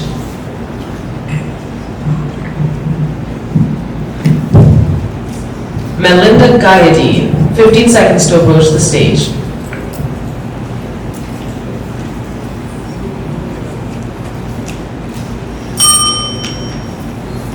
Moving on with the representative of West Demerara Secondary School, Manoj Ram. Please approach the stage.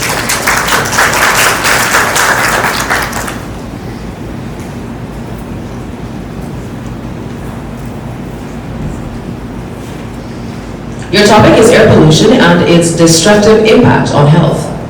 Informed judges, members of the organizing committee of Recover Guyana, proud sponsors, timekeepers, knowledgeable contestants, audience all. Pleasant morning. I, Manoj Ram, representing the West Demerara Secondary School, will bestow upon you air pollution and its destructive impact on health. Air pollution is the presence of one or more contaminants in the atmosphere such as dust, fumes, gas, mist, odor, smoke and vapor in quantities and duration which can be injurious to the human health. The main pathway of exposure from air pollution is through the respiratory tract. Breathing in these pollutants leads to inflammation, oxidative stress. It impacts the lungs, heart, and brain, among other organs, and ultimately leading to disease. Almost every organ in the human body can be impacted by air pollution.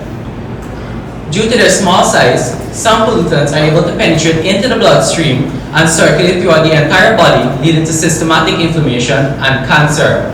Air pollution is a risk for all-cause mortality as well as specific diseases. The specific disease outcomes most strongly linked with air pollution include chronic obstructive pulmonary diseases, stroke, heart disease, lung cancer, pneumonia, and cataract.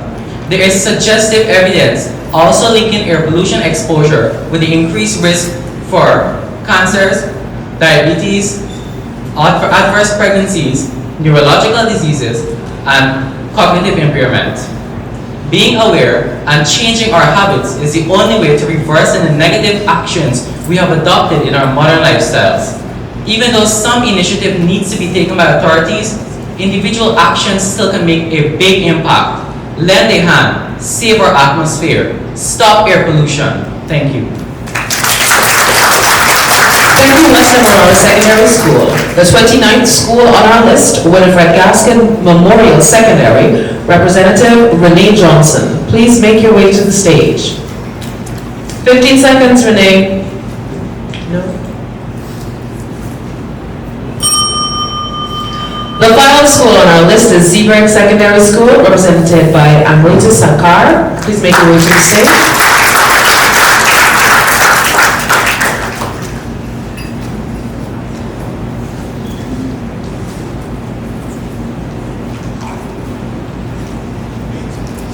Your question is, can we make a significant change in the environment with sustainable consumption?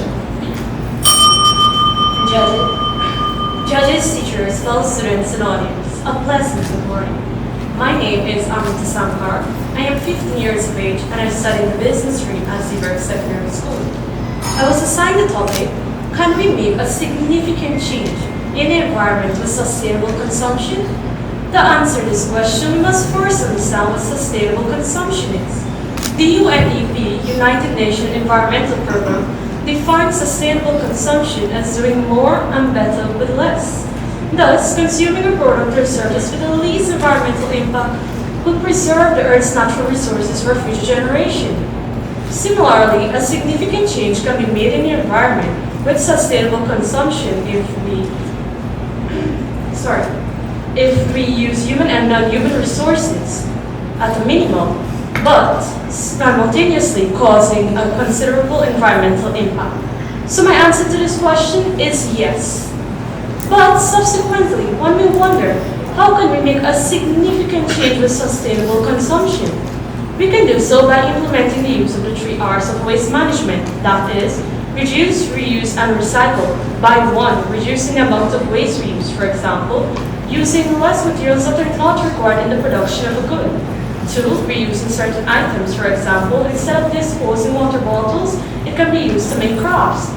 3, recycling items, for example, glass and paper, since this will reduce the risk of pollution. Furthermore, we can refrain from the use of non-biodegradable materials in the production and consumption of goods and services, since these materials do not decompose quickly, thus polluting the environment to an extent. In short, we can do so much more to safeguard a healthy, safe, and sustainable environment. To reiterate my point, a significant change can be made in the environment if we implement the use of the 3 R's, reduce waste, preserve resources, refrain from the use of non-biodegradable materials, and control our consumption to make the earth a better place. I close with a famous quote by Aryanne, and I quote, "Sustainability is treating ourselves and the environment as though we are to live on this earth forever." End of quote. Thank you so much. Thank you, Seaburg Secondary School. This has brought us to the end of our presentations for this morning. Thank you so much for your attention. Thank you, schools, for participating. I'll now hand you over back to Dave.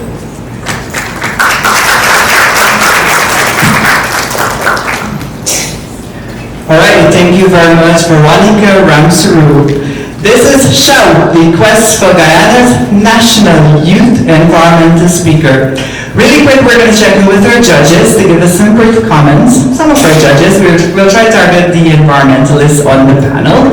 We'll start with our Chief Judge, Dr. Umesh Balmakun. How is it going? Oh man, this is a tough job here today because some of those speeches are very powerful. So I think the judges would echo me when I say that, the job is, we have a job really cut out for us here. So we're working on it as best as we can. But so far it's good, fantastic. Yeah, absolutely. Very intelligent speech coming out of our 30 semi-finalists. Sarah, how is it going on your end?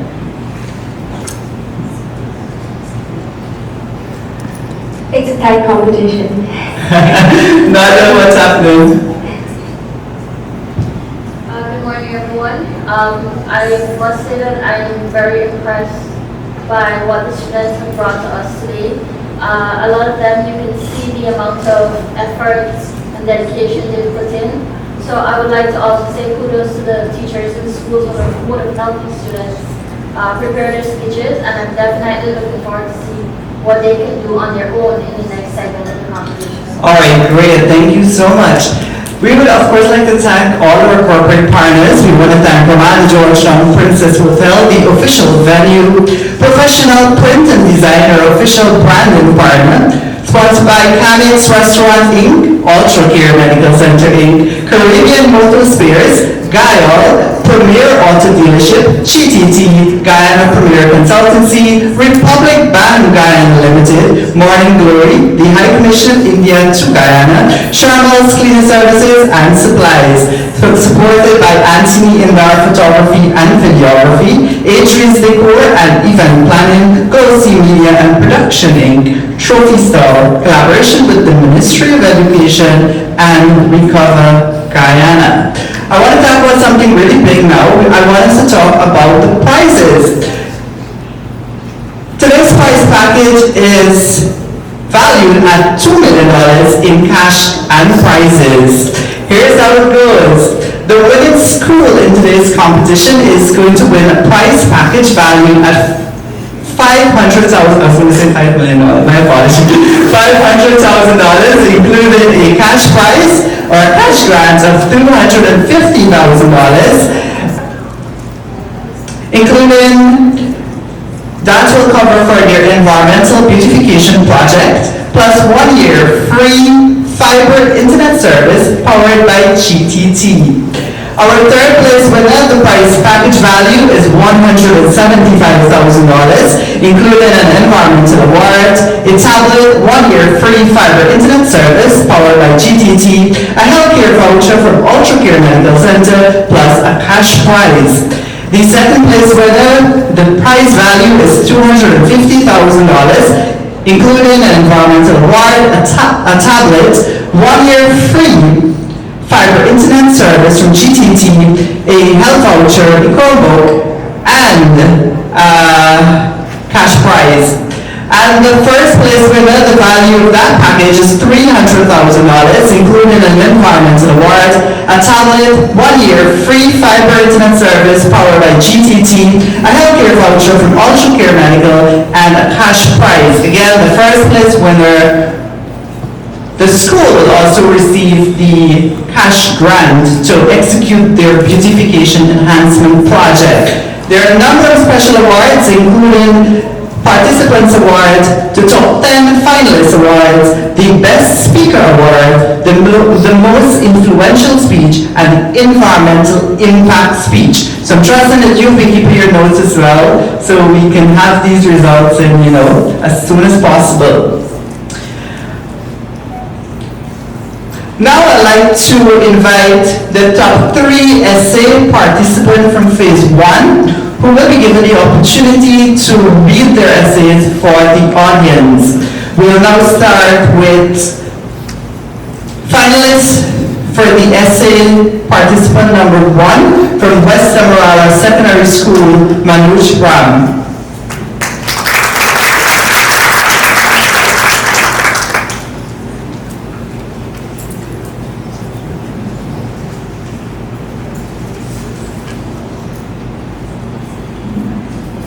Thank you.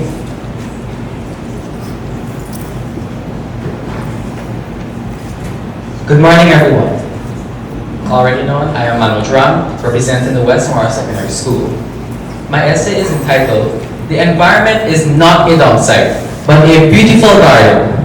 The environment includes the natural world or a particular geographical area, especially affected by human activities. Beautification of the natural environment includes enhancing the aesthetic characteristics of the urban-built environment and natural surroundings by acquiring and preserving open spaces for public enjoyment, planting trees, flowers, shrubs, and ground cover in public spaces. There are countless benefits that are derived from the beautification of one's natural settings. One of the main issues affecting humans today is stress.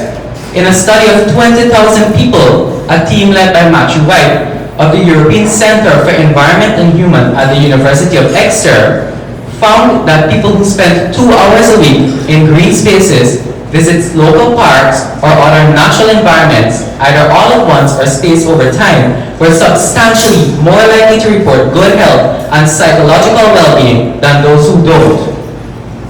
As a current fourth form student attending the West Demerara Secondary School, I am often appalled by the look and smell of my school's front yard, especially on rainy days. If given the required funds to beautify my school's environment, we would take this opportunity to create an eco-friendly environment and ameliorate the exterior surroundings of our school.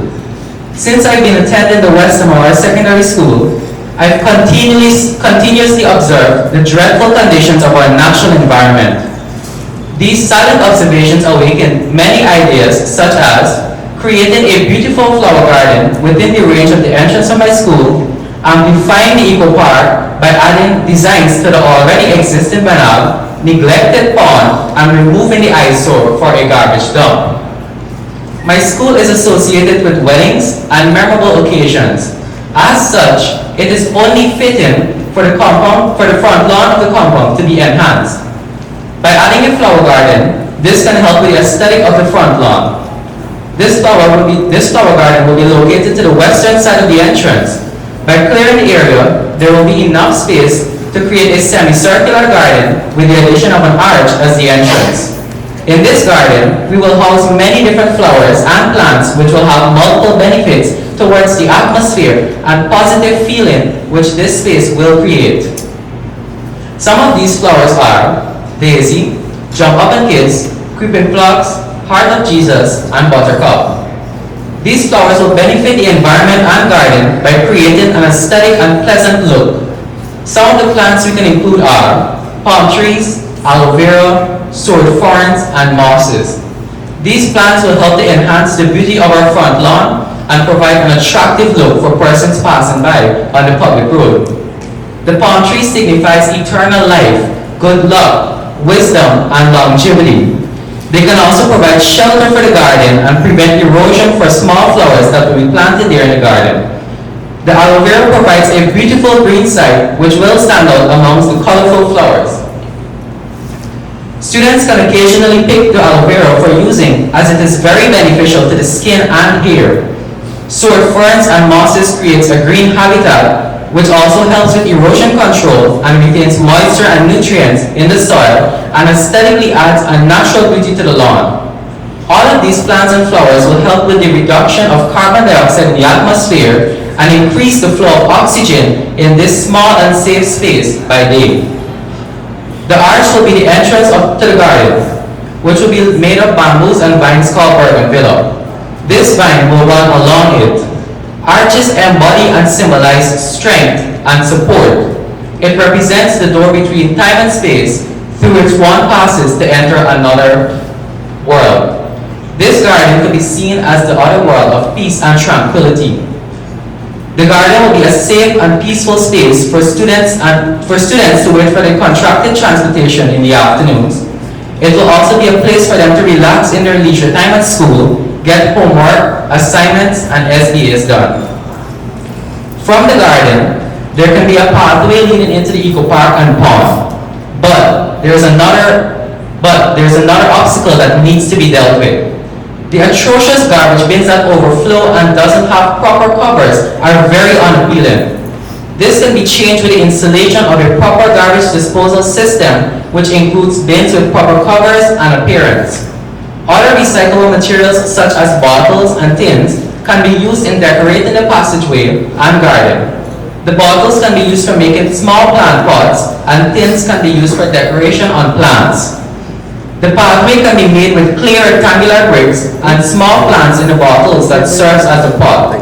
From the pathway, we will be led into the eco park. This eco park needs heavy development. Enhancements can be done on the banal to make it more attractive for students and visitors. With the addition of plants, change of color, and provision of better seats, the banal can become a more comfortable space for teachers to host classes with their students and visitors to feel welcome. More plants such as hibiscus flowers, small fruit trees, and sucker plants can be added to the eco park to bring out the ecological parts of this park. The last aspect that can be developed with this project is the pond. Cleaning and expanding the pond will provide a better habitat for the aquatic life that exists there. Ameliorating the existing bridge by adding rails and improving its stability will make it safer for students and others. By doing all that was stated, the external environment of my school will be transformed into a place where students and visitors can feel welcomed, relaxed, and motivated. The new garden, changed garbage site, developed eco park and pond will all be sites of attraction and purification. Thank you. Thank you, Madam Ram from West Demerara Secondary School. We'll now invite from Queen's College, Vasanna Persaud.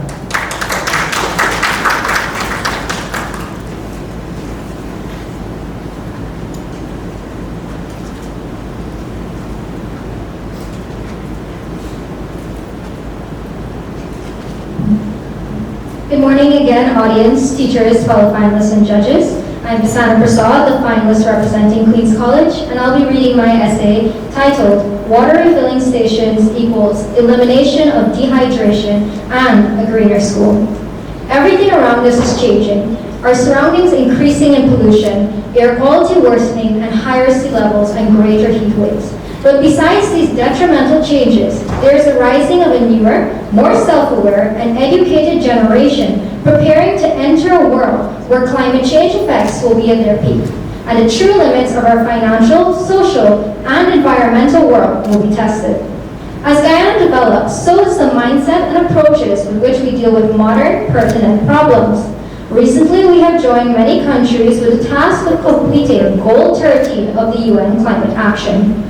It states that greater knowledge of climate change and its effects is necessary to create new solutions to combat the current and future difficulties that climate change shall present to us.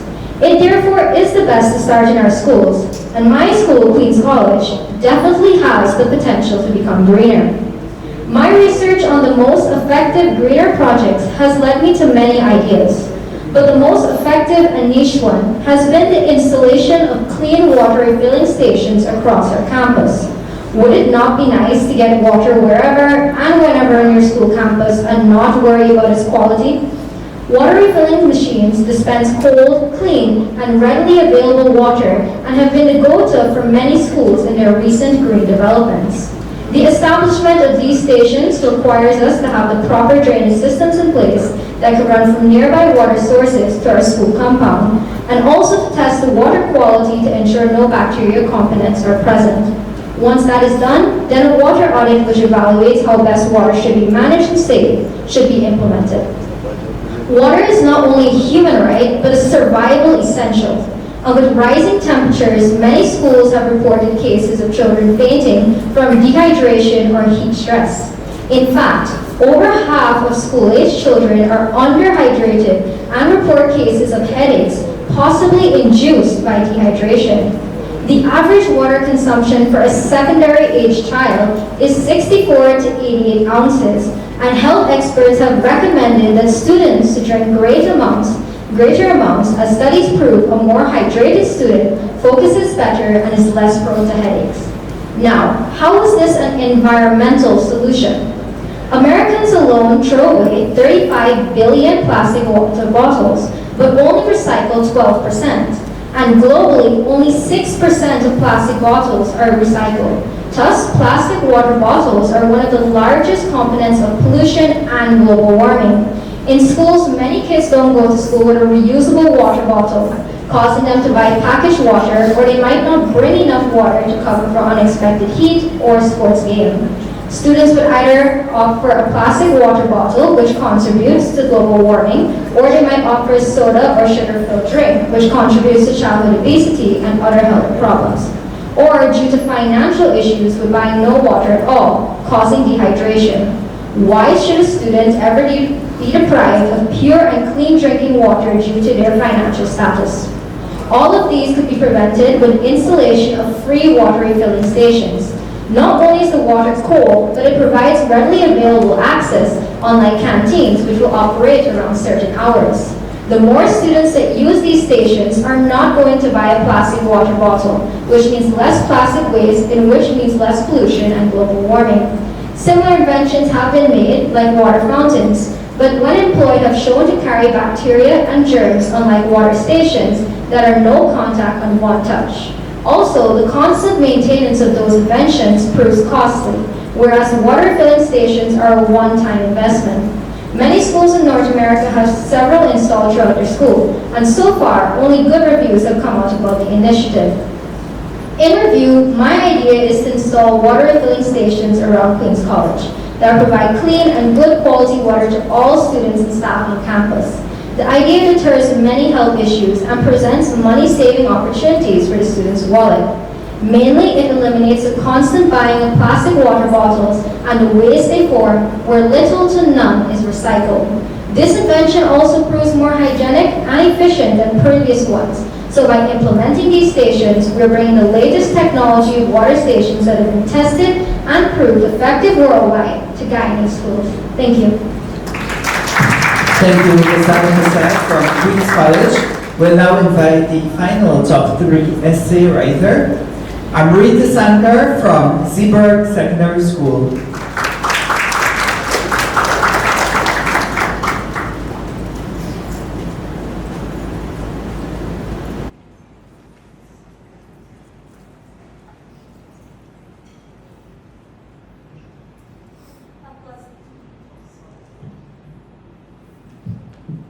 A pleasant good morning once again, everyone.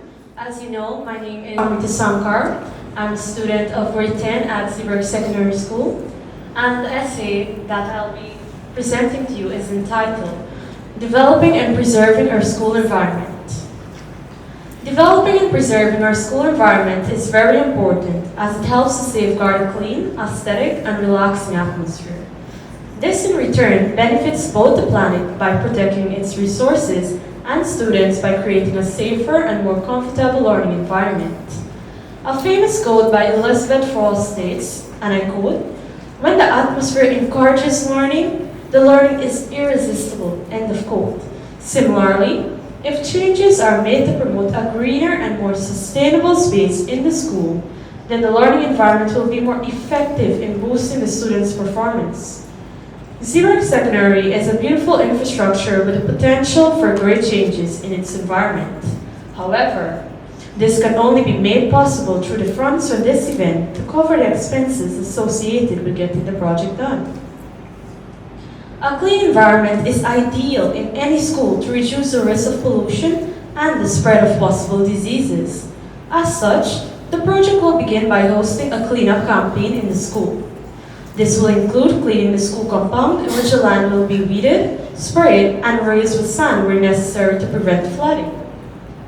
Also, a wide variety of flower plants and trees will be grown, especially at the entrance of the school as to promote a green environment and beautify the surroundings. Mangroves will also be planted near the seawall to prevent floods.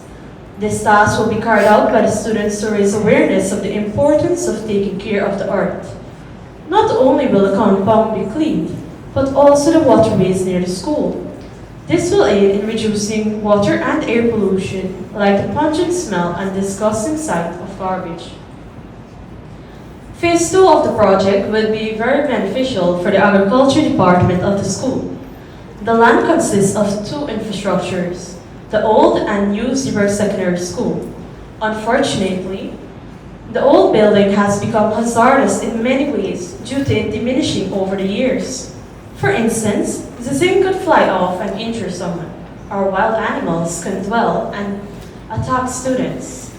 To prevent the building from collapsing on its own, it will be demolished to build a greenhouse for agriculture students. Materials can be reused from the building to construct a greenhouse and various other tasks that may include using the zincs for chicken pens and filling the potholes on the road with crushed stones. The benefits of constructing a greenhouse in place of the old school are limitless. For instance, not only would agriculture students benefit, but also the students in the business department, since they'll be able to find a market for the plants grown. Also, the crops grown could be used to cut the cost of certain ingredients needed to prepare meals for needy students. This would be a great initiative. The next phase of the project involves the use of solar energy. Solar energy is achieved by installing solar panels to capture energy from the sun and convert it into electricity. The electricity will then be used to power the entire building, excluding the labs. The reason is that the labs would require certain wattage of electricity for a period of time to function, like the Information Technology Laboratory. The aim of this part of the project is to reduce the cost of paying electrical bills, and in doing so in an eco-friendly manner. As such, the best alternative is to use solar energy to power the school. The students in the electrical department would benefit greatly from this experience, given when installing solar panels onto the school, as they'll be able and knowledgeable on how to complete identical tasks in the future. The final phase deals with minor changes that will aid in enhancing the project. To begin with, an irrigation system will be set up to water the plants in and out of the greenhouse. The main source of water to get this functioning is rainfall, after which recycling bins will be placed around the school to stop unhealthy practices of garbage disposal and turn trash into something magnificent. Wax paper, metal straws, and paper boxes can also be purchased to reduce the risk of pollution from plastic, which can be harmful to the environment if dumped in waterways and on land since it's non-biodegradable. The wax paper will promote a greener economy since it can be reused several times and aid in refraining from cutting down trees. At last, the project will be completed successfully with the aid of students, teachers, and the funder prize money. Gaining the funds from this competition would be very beneficial to Seaburg Secondary School. It'll improve the learning environment for students by being more convenient and soothing. Also, usually, students tend to be more productive according to their surroundings. At the time, the environment will benefit from being free of pollution and any form of hazard. The changes that were mentioned previously will have a huge impact on the students and the environment in numerous ways.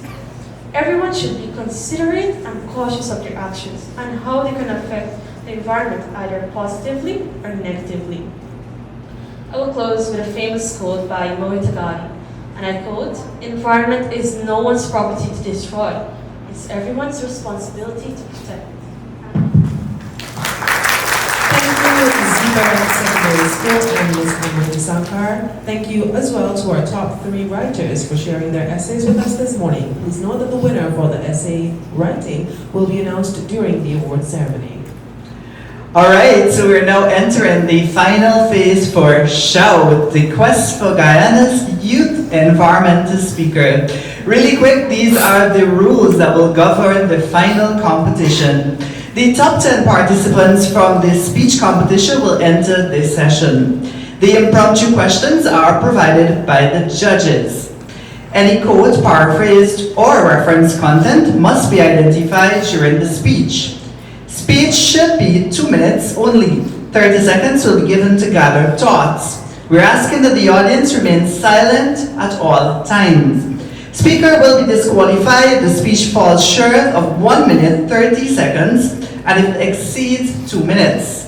At a power failure, a participant will be given 30 seconds.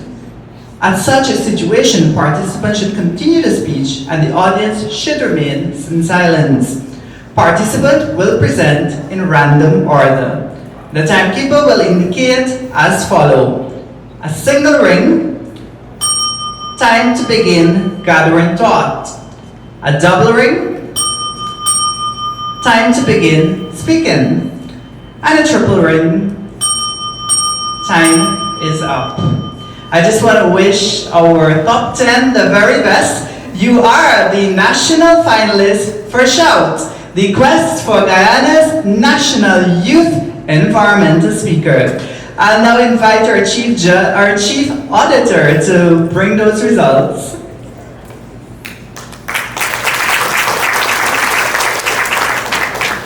I'd also like to invite my co-host to join me on stage. And our representative from Recover, who will be handling the jar.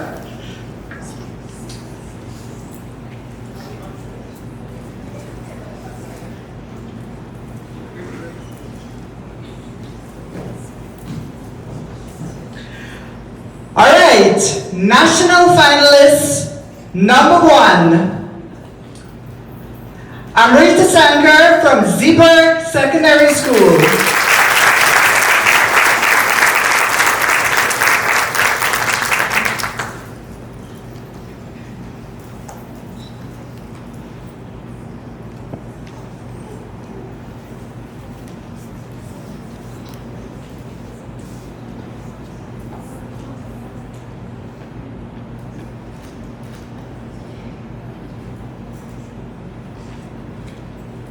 The judge that is responsible for asking your question is Ms. Carmelita Ali Jameson.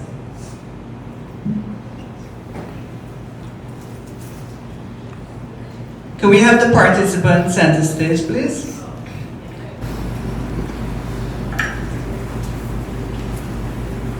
Hello, I'm Rita, and how are you feeling right now? A little tense, but I'm okay. a little tense, and that's understandable, but do try to relax. I have a very simple question for you. What practical measures will you recommend in your community to reduce the use of plastic bags? A pleasant good morning, everyone. So, to answer that question, as we know, plastic consumption is very high in Guyana.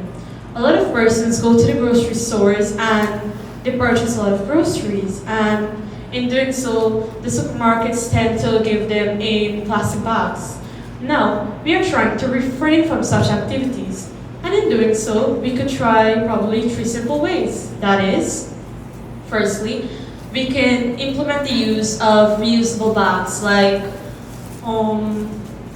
instead of giving them the plastic bag, the supermarket or any other places can have these bags available to be purchased, or can give it so without the cost attached to it. Additionally, we can implement the use of paper bags. That is for certain items, of course, depending on the weight of certain items.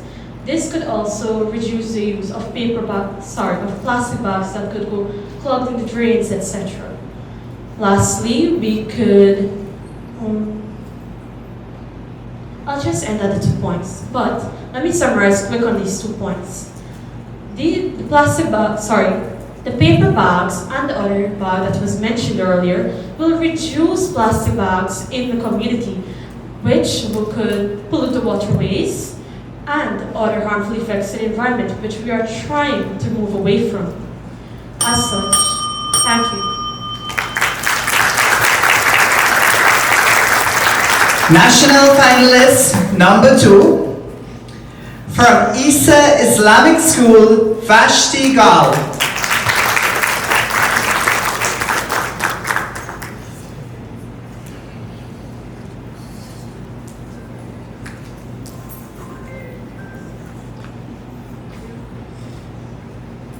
Vashti, the judge that is responsible for asking you your question is Dr. Umesh Balmakuri. Hi Vashti, good morning. So I know it must be a little tense, but how are you feeling right now? Very, very, very nervous. There's no need to be nervous. My question is really simple for you. So let me just read out quickly. It says, why is Guyana's rainforest so important in reducing atmospheric carbon? I really get it. Why is Guyana's rainforest so important in reducing atmospheric carbon? Why is Guyana's rainforest so important in reducing atmospheric carbon?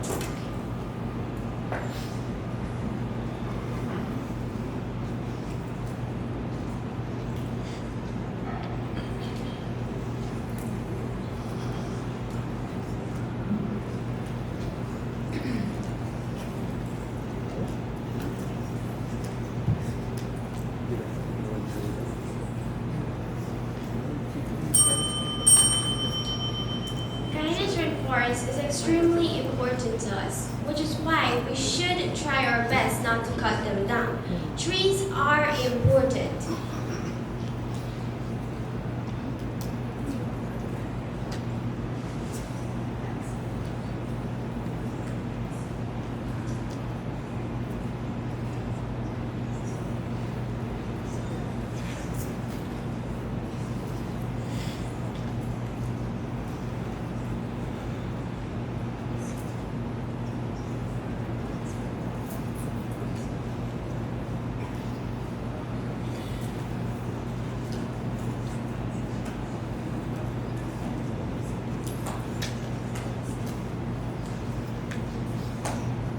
We know that the rise in carbon levels will only increase climate change and many other environmental issues, which is why it is important for our rainforests to decrease the amount of carbon levels going into the atmosphere. Measures should be taken by the government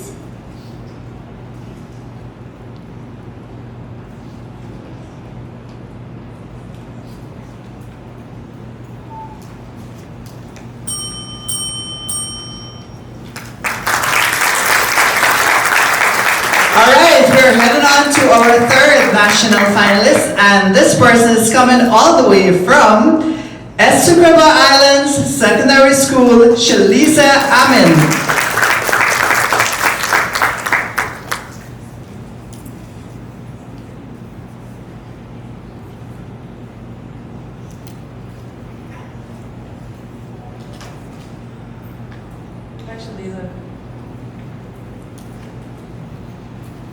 The judge that is responsible for asking you your question is Ms. Ravina Mango.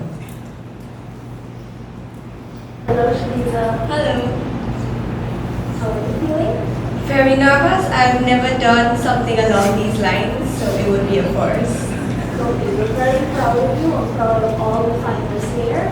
You're all doing an amazing job and we're very hopeful for the future. Thank you. So my question to you is, why is inclusivity and diversity important in promoting sustainability? I'll repeat. Why is inclusivity and diversity important in promoting sustainability?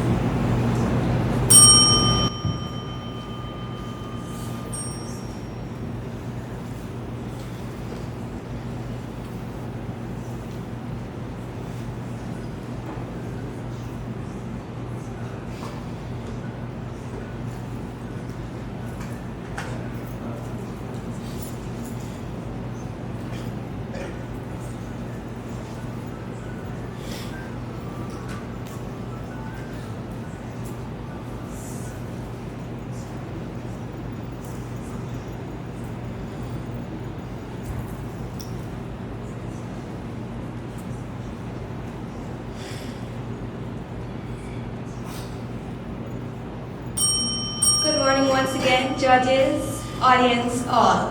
Why is inclusivity and diversity important for sustainability? Firstly, sustainability deals with resources being used at a certain rate, at a rate at which the art can renew them. So we would need to think about these resources, how we're using them. We need to think about how, why, how can we conserve these? These are the things that should run through our minds when we're thinking about the inclusivity and the diversity for sustainability. If we don't think about these things, our art resources would be gone. There wouldn't be enough resources left to replenish them. Our art does not work that way. We have to leave resources to allow them to replenish itself. By doing so, us simply as humans, we could just think about the art. If what we are doing is beneficial, if we're doing something wrong, we have to think along these lines so we could sustain our art resources. Thank you. All right, let's welcome Aryanne Singh from Marian Academy.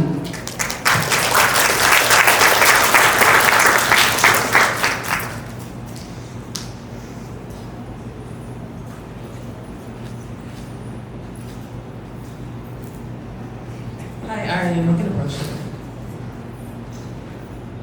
Wasim Khan gets the privilege of asking you your question today.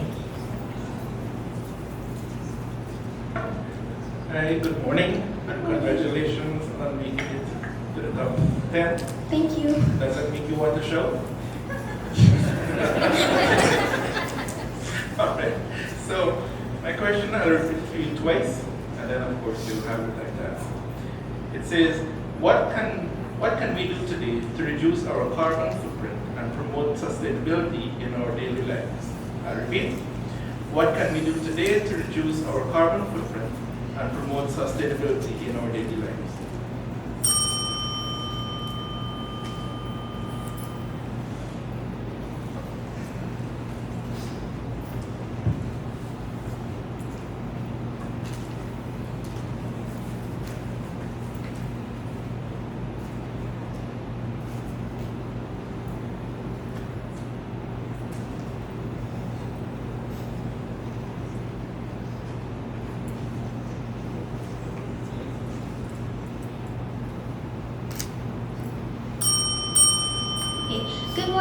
once again, I am presenting on how we can reduce our carbon footprint and promote sustainability. So, you know when you want to go to the store and it's such a short distance, but you don't feel like walking? So you get in the car and you go drive there. Well, that is increasing the amount of greenhouse gases that are being implemented into our atmosphere. So, I know it might be a long walk for you, but instead of getting in the car, you could take the walk. It's a good form of exercise, and it would also decrease the amount of greenhouse gases that are being emitted into our atmosphere. Also, when we are using certain products like when we're using certain products like plastic bags and your plastic straws, you're not really thinking about where it's going after. So we're not helping with sustainability because those will end up in our waterways, in our airways, and in our land areas. It makes the environment that we're living in, it's not healthy for us, and it's not something that we want to see, right? So, instead of using those, we can use cloth bags, paper bags.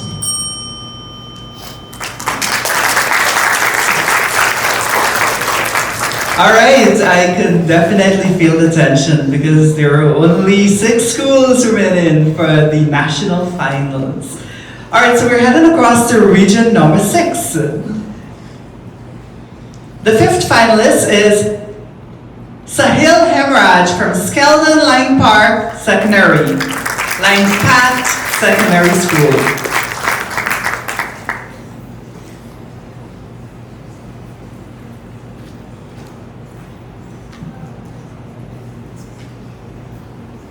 Hi, Sahil, how are you? Today you get your question asked by Ms. Nadia Hussein. Good morning. Congratulations on reaching the finals. We're very happy to have you here today. Is this your first time taking part in impromptu speech? Yes. Competition? Yes. Alright, so how about the practice question? Okay. Why did you sign up for this competition? Sorry? Why did you sign up for this competition?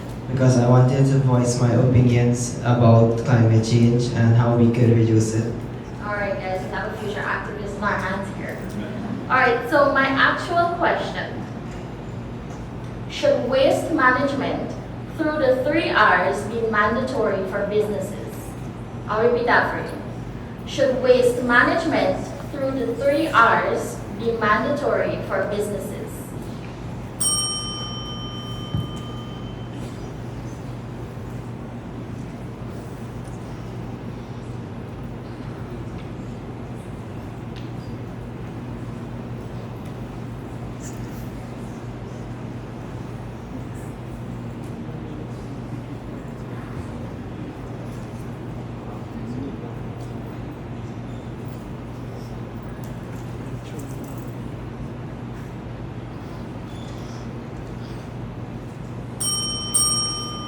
Good morning once again.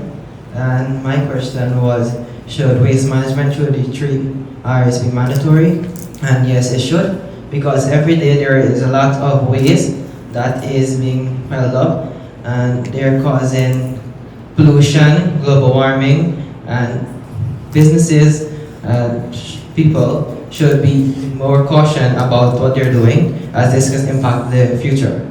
So there should you reuse, recycle, and reduce the amount of waste every day. You should recycle plastics, and you could use them to plant flowers inside. You could reuse bags, cups, plastic cups, and reduce the amount of waste that you're using every day. Businesses and shops should implement this, and they should ban people from throwing waste. They should be able to put these waste away properly so that it doesn't pile up, it doesn't cause health problems, it doesn't cause pollution, and it doesn't affect the country and its economic losses. they should also be mindful of what they're using, how much they're using, and how this can affect others around them and future generations.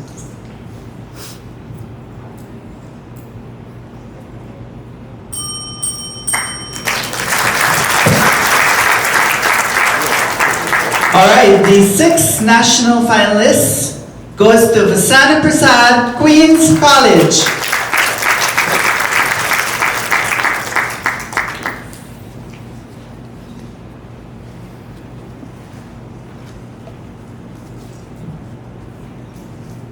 Hi, Vasanna. I got your name right this time.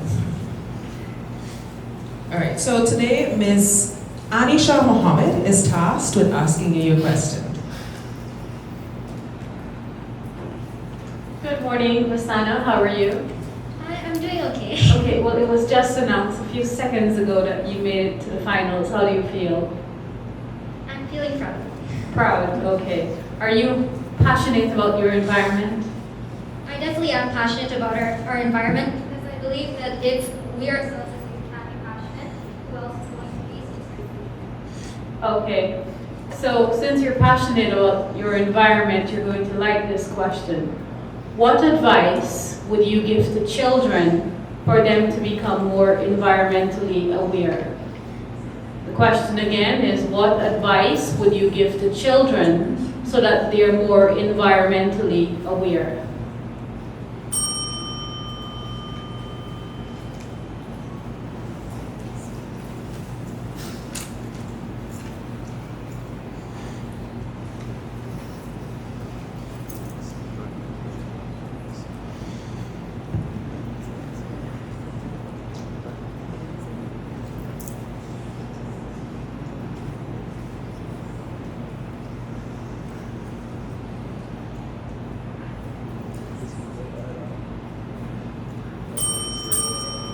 Good morning all. So I'll be answering the question, what advice can I give to you to be more environmentally aware?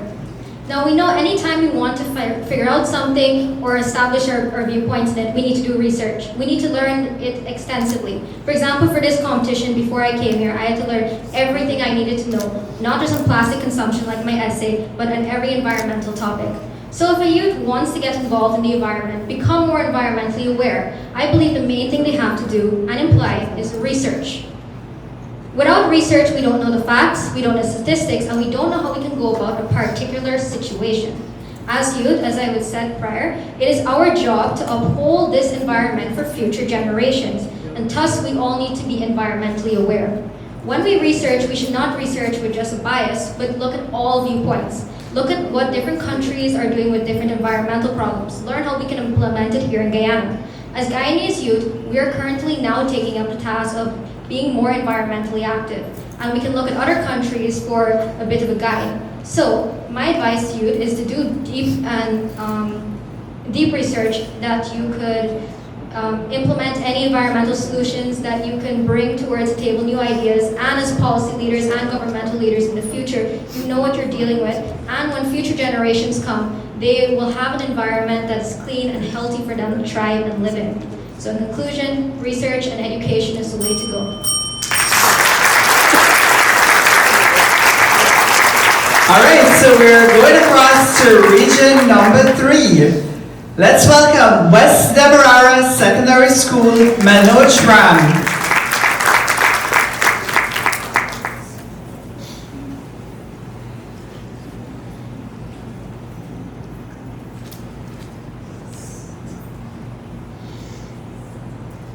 Hi, Manoj.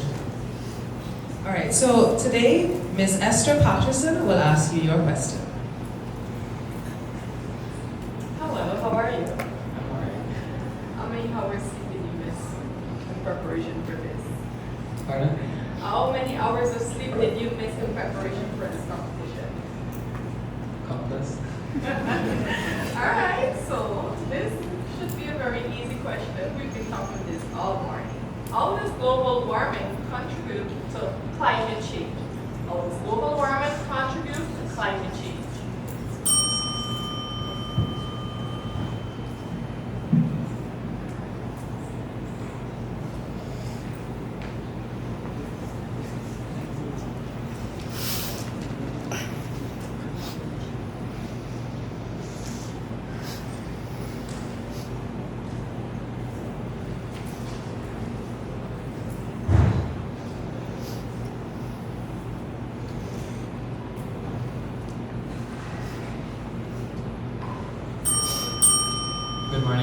once again. I'll be answering the question, how does global warming contribute to climate change? Well, we know global warming is the increased rising of temperature in our globe, the global environment. How does this contribute to... Sorry, please repeat the question. How does global warming contribute to... Okay, how does global warming contribute to climate change? Global warming is caused by the fumes released from factories, cars, and waste being in the environment and the way how they decompose. This global warming increases the temperature because the gas released or the fumes released from these particles and substances in the environment deteriorate the ozone layer, causing the increase in temperature in the atmosphere. All of this contributes to our increased temperature and the rise in global temperature. To summarize everything I've just said, global warming contributes to rise in temperature by fumes and gas being released from factories and all other materials in the environment degraded or being broken down. Thank you.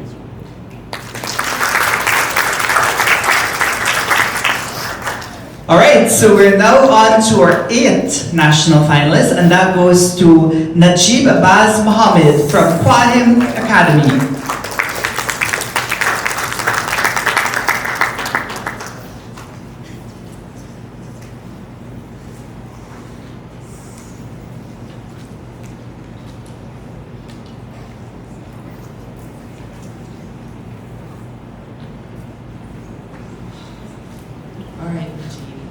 Asking you your question at this morning's proceeding is Sarah Henry. Hello. Hi. Congratulations in making it to the final phase. I'd like to in on an open secret. Your performance has been excellent. Thank You you. should be proud of yourself. I hope I do well for the influencers. I'm sure you will. Where do you live? Which community? I live all the way in Tushin. You live in Tushin. All right. Well, my question would take you right back home. What is one environmental issue in Tushin, and how do you think you can address that issue?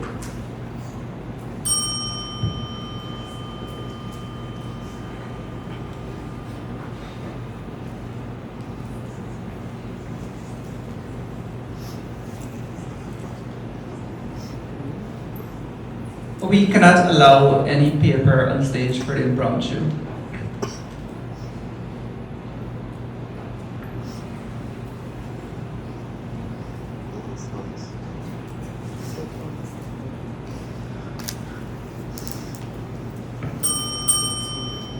Good afternoon. My impromptu speech will take me back to Tushin.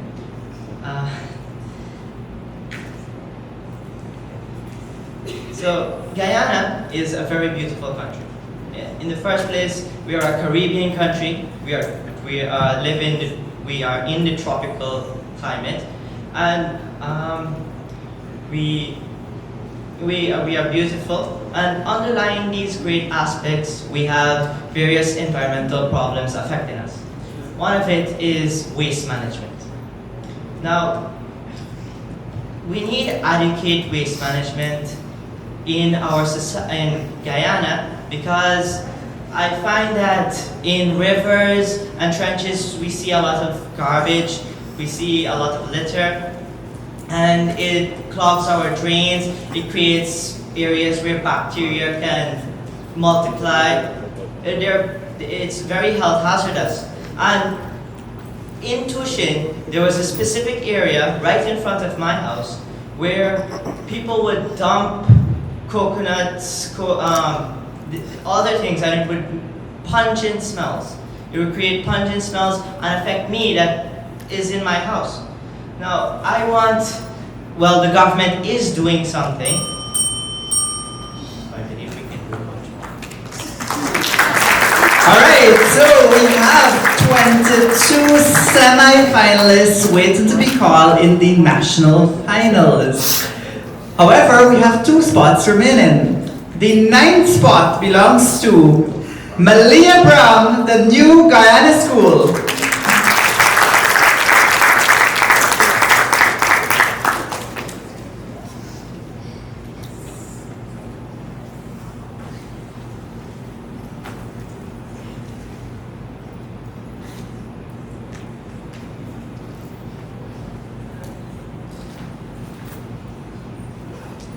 All right, Ms. Brown, today Ms. LaDonna Kisu will be asking you your question. Good morning, Ms. Brown. Please forgive my voice. I believe you can hear me clearly, correct? All right, how are you feeling? Surprised and nervous. You're surprised and nervous? That's a human feeling, so it's absolutely fine. I want you to breathe, take your time. Just imagine all of us just looking at you smiling. You're a pretty girl, right? Good. All right, so I'm going to read my question twice, and then you have the opportunity to get your thoughts together and go. So my question for you is, can we as a country strike a balance between environmental protection and economic development? Again, can we as a country strike a balance between environmental protection and economic development?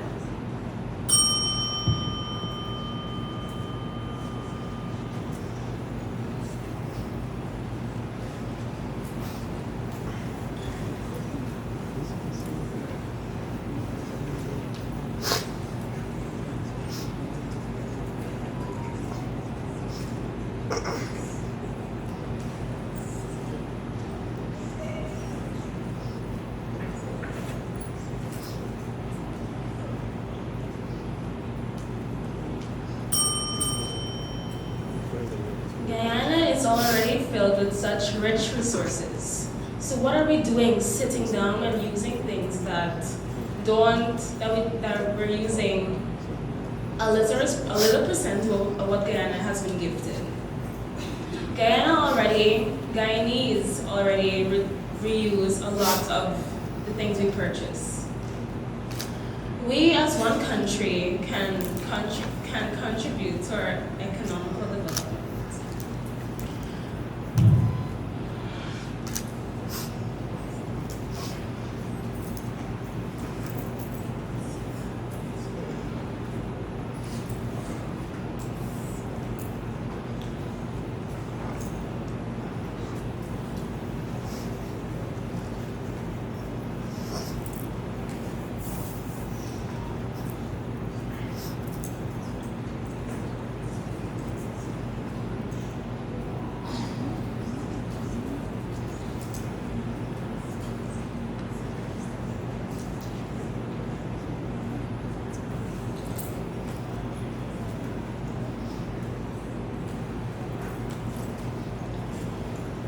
Ways in which we can contribute is by setting up proper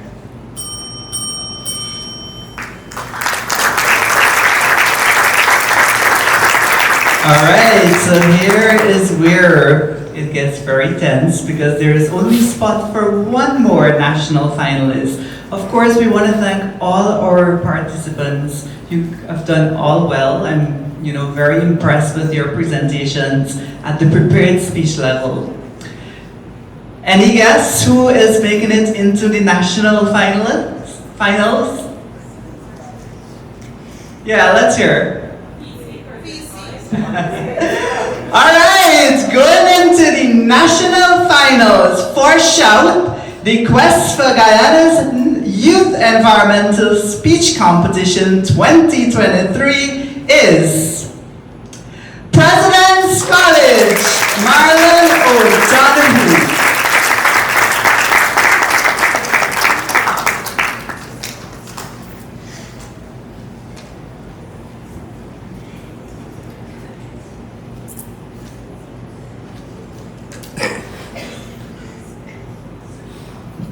I think it's pretty obvious that we have the question provided by Ms. Marcia Charles. Thank you, and good morning. How are you? Just to let you know a little secret, I'm also nervous and I'm not up there, so just relax. And last but definitely not least, so my question is, why is it important that we conserve biodiversity? And I'll repeat, why is it important that we conserve biodiversity?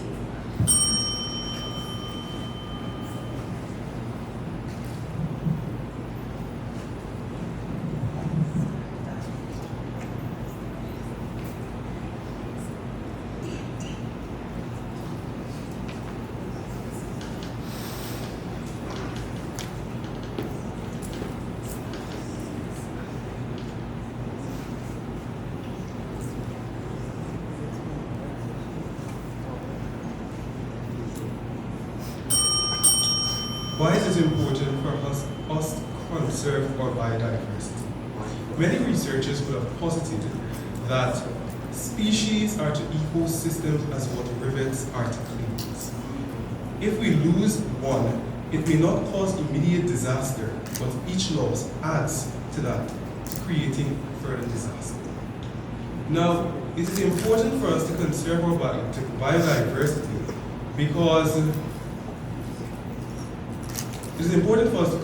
biodiversity because it allows for us as people, it is important for us to conserve our biodiversity because biodiversity is important to our ecosystems in terms of the very different amount of species of plants that help to take carbon dioxide out of the atmosphere and release oxygen. We release oxygen, and if there's high levels of carbon dioxide in the atmosphere, that will be detrimental to us as human beings and those other living things. Now, it is important because our biodiversity also helps us in terms of fighting climate change. Now, here in Guyana, we are already below sea level, and as such, when rainy season comes. All right, so thank you so much to our national finalists. Again, the national finalists are from Zeeburg Secondary School, Isa Islamic School, Essecuba Islands Secondary School, Marian Academy, Skeldon Line Path Secondary School, Queen's College, West Demerara Secondary School, Quayam Academy, the New Guyana School, and President's College. As we await the final results, I'll invite Ms. Sasha Rowe. She is the founder and president of Youths on the Rise Guyana. She'll recite a poem titled She Still Sings, written by Francina Lanfman Duncan.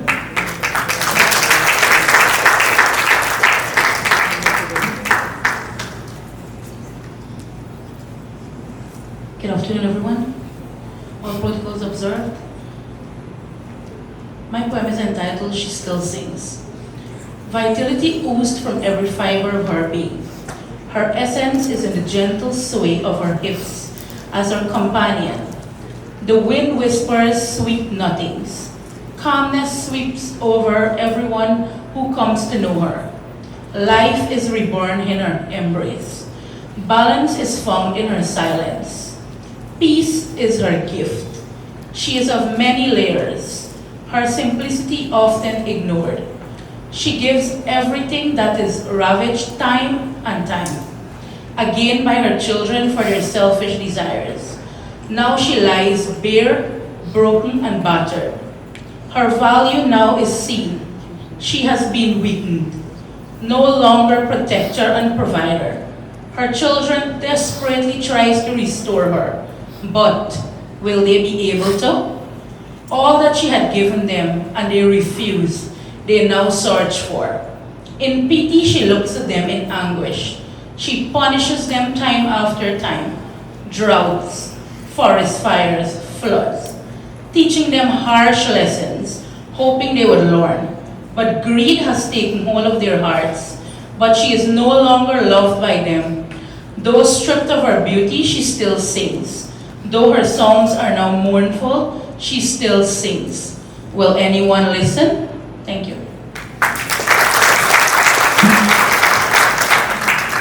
All right, thank you so much, Sasha. Sasha is from Youths on the Rise, Guyana. We have a not a music break, but we have LaShonda Brum once more for you, doing a cover, Read All About It. Please put your hands together for Miss Brum.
your body your tongue.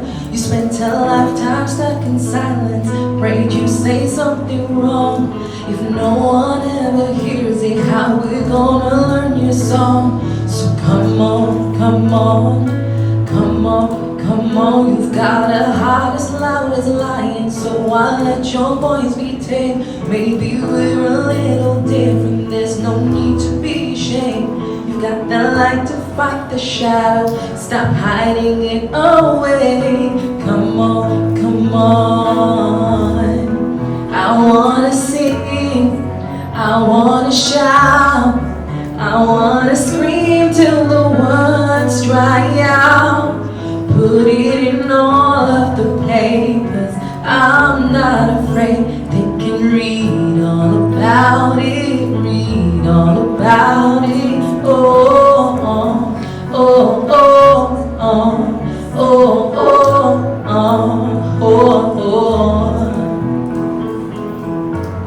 oh, oh, oh, oh, At night we're waking up the neighbors while we sing away the blues, making sure that we'll remember, yeah, 'cause we all matter too. If the truth has been forbidden, then we're breaking all the rules. So come on, come on, come on, come on, let's get the TV and the radio to play our tune again. It's about time we got some airplay of our version of event.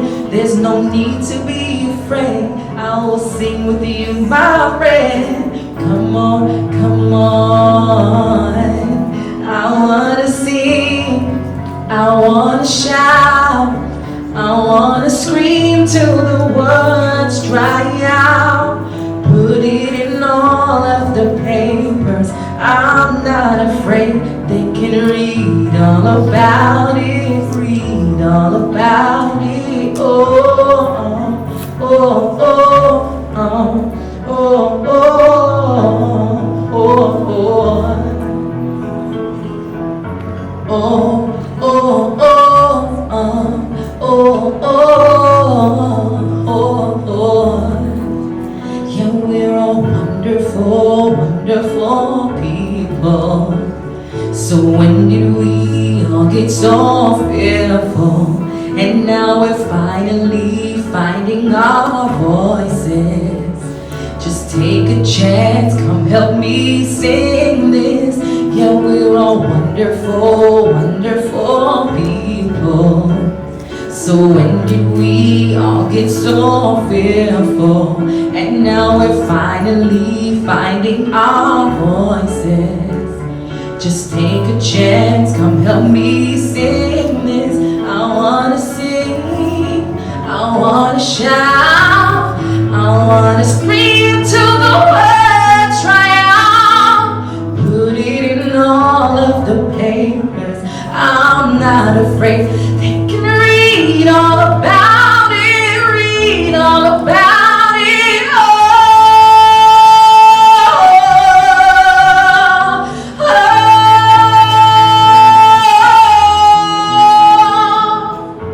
Oh, oh, oh, oh, oh,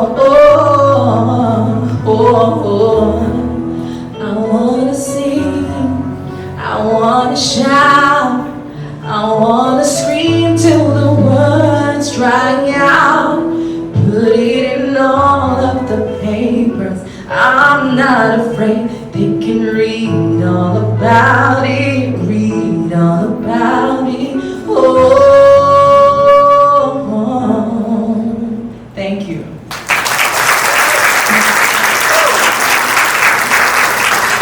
All right, so that's LaShonda Brong. For those who know all our environmental projects, she's always singing at her events. All right, so over the past months, the project management team for Shout has connected with several corporate partners. Today we're recognizing the work for environmental sustainability and excellent corporate social responsibility. Representing the awards is Marissa Morgan Bonney. She is the Public Relations and Media Director for Recover Guyana.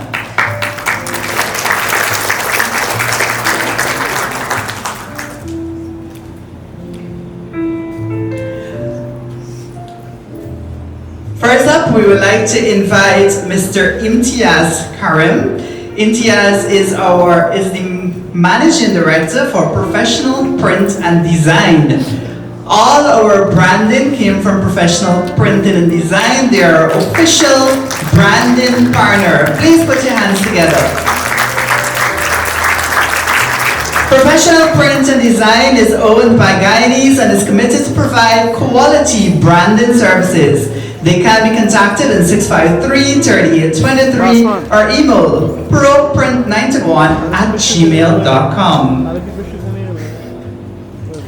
I'd now like to invite Mr. Marian Stevens, the Chief Executive Officer there at UltraCare Medical Centre Inc. UltraCare Medical Centre main aim is to provide top-of-the-line medical care to patients from all walks of life. The aim is to provide every patient and his or her loved ones with unparalleled service in an environment that is both responsive and healing. They are conveniently located at 24 East Half Light and 2nd Street in Alberthong. We'll now call on Ms. Donita Persaud, the Marketing Manager at Camex Restaurant Inc. Camex Restaurant Inc. is the home of Church's Chicken. We all love Church's Chicken. Mario's Pizza, Dairy Queen, and Polo Tropical. They have made a positive impact on their surrounding environment by implementing eco-friendly practices such as using biodegradable packaging and sourcing local ingredients. Additionally, they have supported community cleanup initiatives and are now focusing on actively supporting educational programs and events surrounding sustainability. They are committed to preserving and enhancing the environment by nurturing a greener future by all. I'll now call on Ms. Jasmine Harris, the Senior Manager for Public Relations and Corporate Communications from GTT. I don't think Ms. Harris, we do have a representative. Please put your hands together for GTT. GTT is actually powering free-fibre internet to the winning school and the top 3 finalists in Shout this year. I'll now call a representative from Caribbean Motor Spares. Right. Moving on, I'll now call the General Manager for Ramada Georgetown Princess Hotel, or a representative.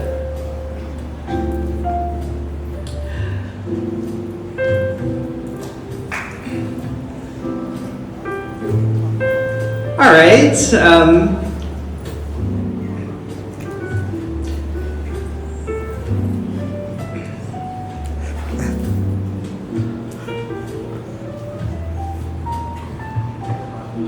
All right, please put your hands together for the Ramada Georgetown Princess Hotel, the official venue for Shout. Now we call on Mr. Thomas from Sharmel's Cleaning Services and Supplies, Inc.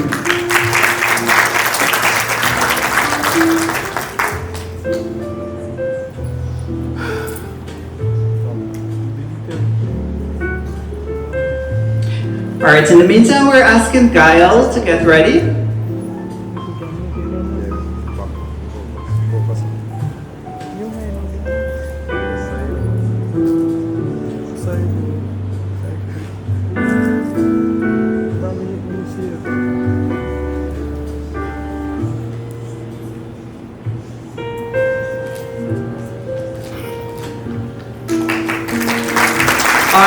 I'll now call Saskia McClintock, the Communications and Promotions Officer there at Guile.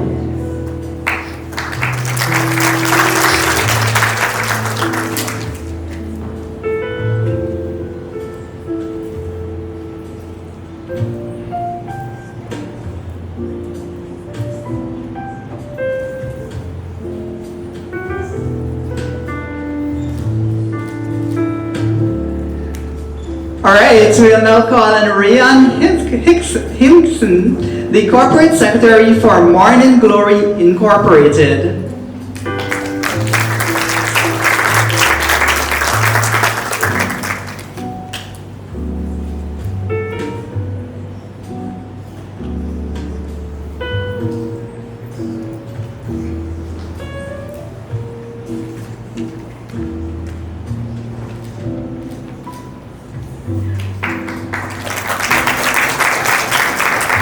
All right, now we'll call on Ms. Janelle Dummett, the Marketing and Communications Manager at Republic Bank Guyana Limited.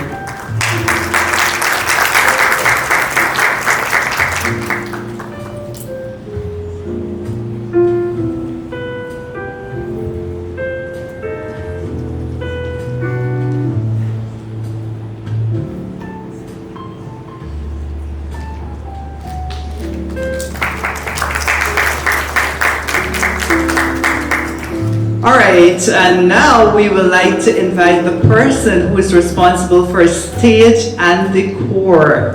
He is Aryanne from Atri's Decor and Event Planning. Unfortunately, his green award fell and it broke, so we'll give you a bigger, better one, don't worry. And we must add that the stage is 100% sustainable with either recycled materials or natural plants. At the top and so on with the vine, those are all natural. There is no artificial there, right? So please put your hands together one more time for Aryanne. I remember our first conversation with Aryanne. I'm like, guess what? We want this to be a national competition, but we really want to raise the bar when it comes to this level of competitions, and he delivered, right? All right, so now it's time for us to head on down to those results. So I'll invite our Chief Auditor, Mr. De Freitas, but before that, these people are very efficient.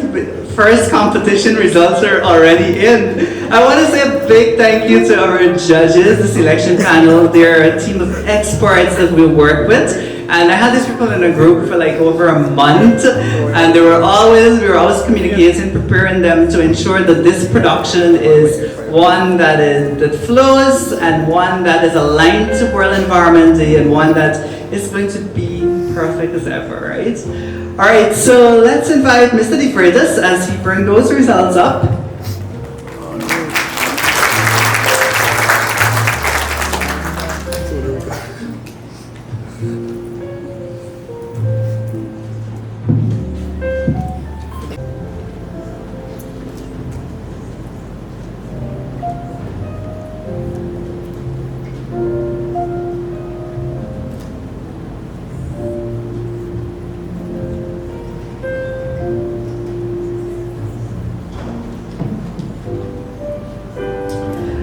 All right, so the results are in, and the Chief Auditor was just ensuring that I can read.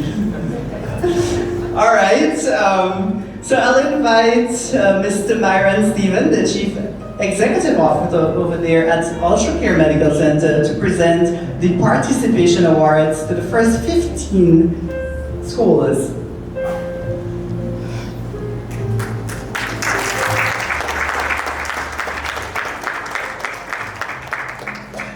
All right. Academy of Intellectual Minds.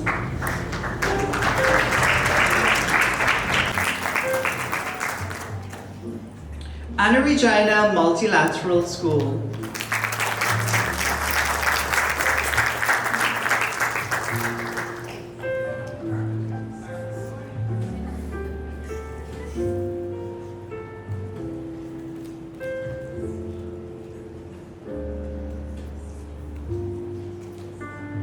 Please put your hands together for these participants. They've worked really hard. They've worked over 2 months. Bartica Government School.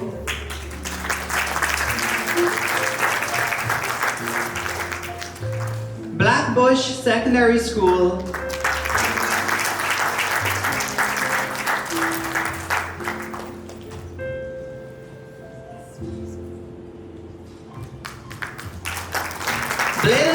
Multilateral School. Camille's Academy, Korean.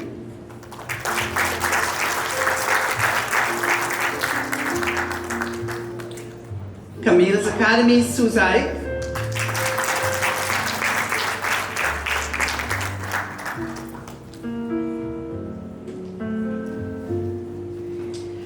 Diamond Secondary School.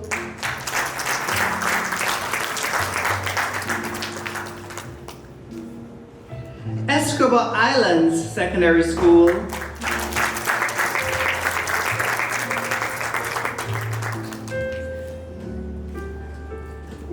Friendship Secondary School.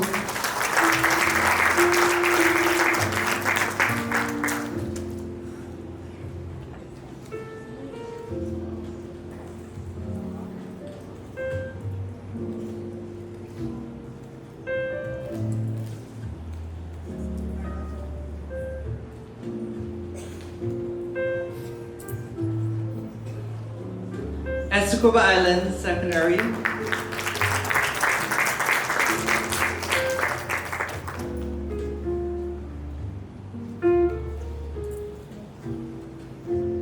Friendship Secondary.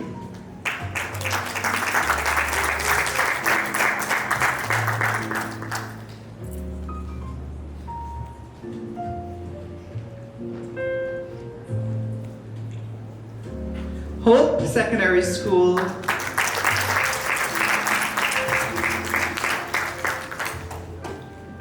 Followed by Isa Islamic School.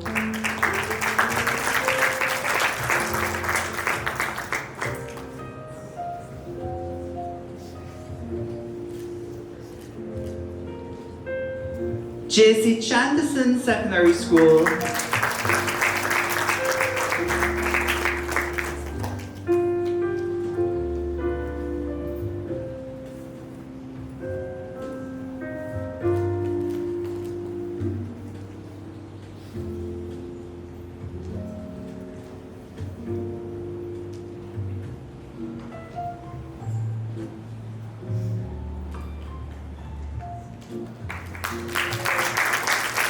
All right, thank you so much, Mr. Stevens. We'll now invite Sharisa Joseph. She is the research analyst with Recover Guyana to present the other sets of participant certificates. We'll start with LBI Secondary School.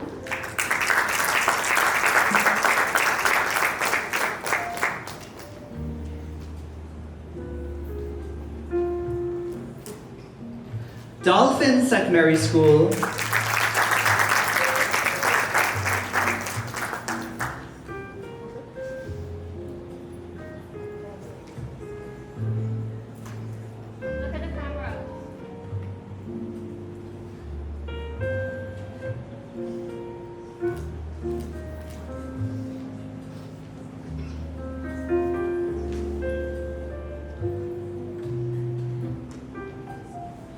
Lenora Secondary School.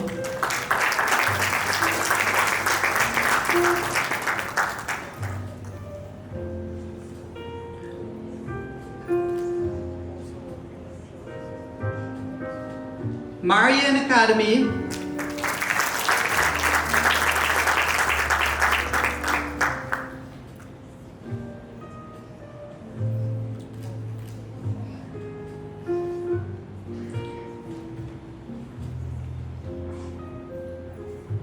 Parika Salem Secondary School.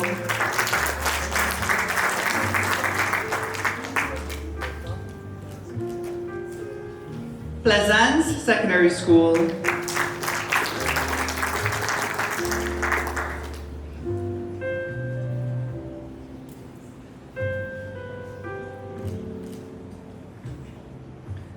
President's College.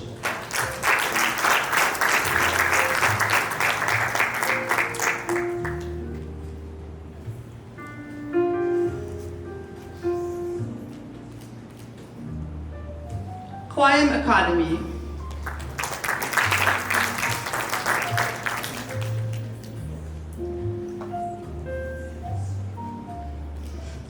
Queen's College.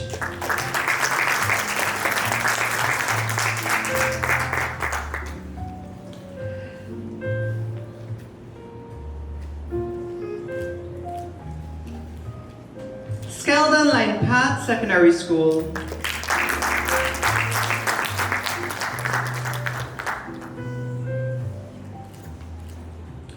St. Joseph High School.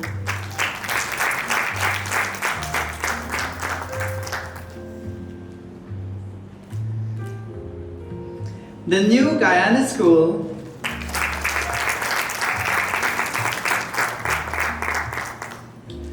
Hope Secondary,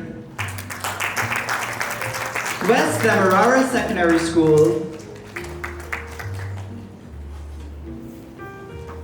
Zeeburg Secondary School.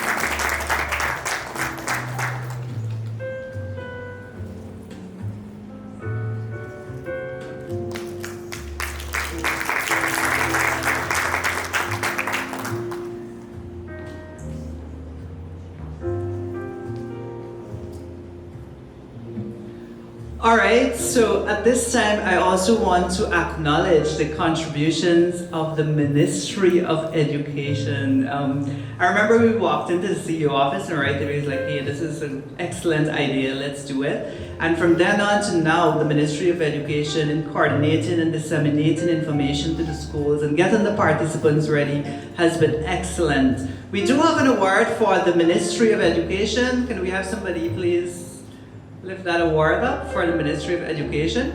However, due to all the activities in the country, we don't have a representative here today, but we'll definitely be delivering that award to the Ministry of Education. Please put your hands together to them.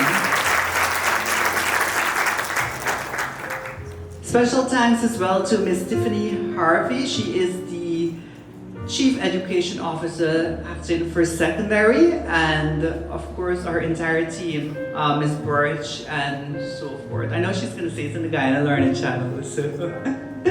Alright, so now we're moving on to the top 10 awards, our finalists. We are also recognizing you as well. And I'd like to invite Mr. Imran Majid to do the presentation for us. Mr. Majid is the Program Director attached to Recover Guyana.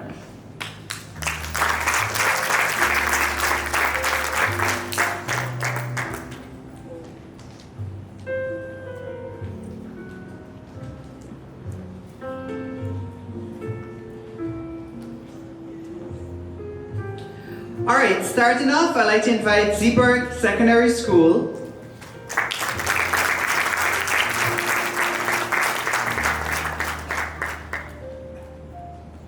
We're asking, we will submit your official photographs. Please, sir. Thank you. Isa Islamic School.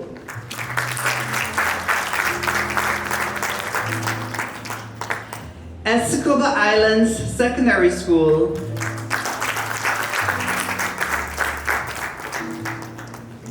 Marian Academy.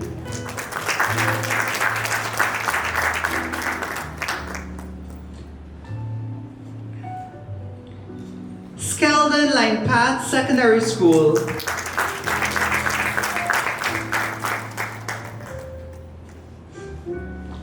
Queen's College. West Demerara Secondary School.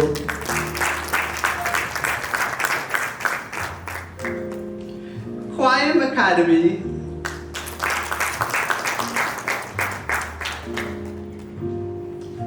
The New Guyana School.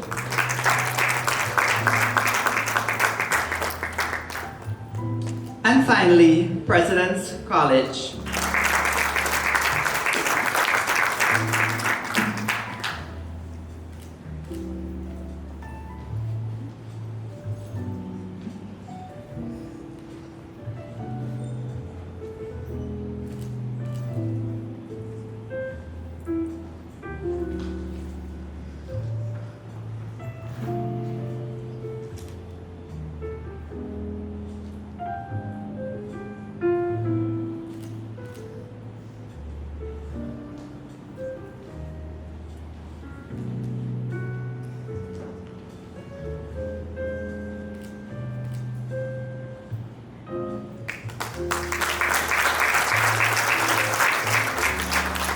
All right, thank you very much, Mr. Majid, and congratulations once more to our national finalists. We're on now to reveal the results for the national competition. I also want to say a big thank you to the chief judge across there, Ms. Natasha Martindale. She is the National Franchise Director for Miss World Guyana. In third place, I'd also like to invite Ms. Saskia from Guile to do the presentation for these awards.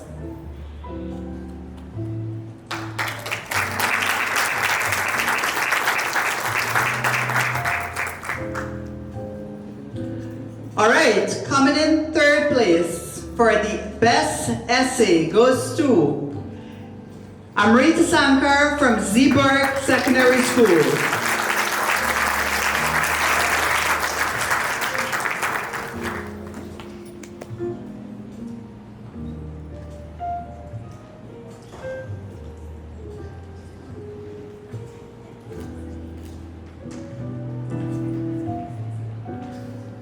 All right, in second place, Manoj Ram from West Demerara Secondary School.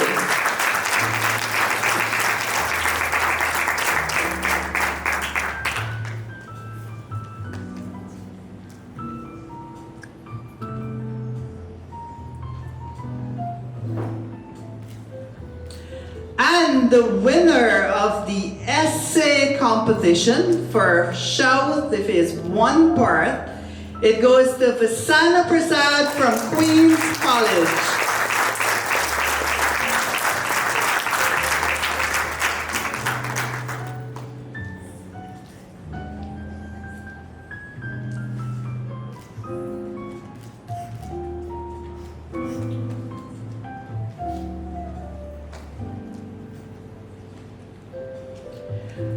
All right, so we're on to, no, Ms. Saskia, we still need you. There are a lot more awards, lots of clapping remaining.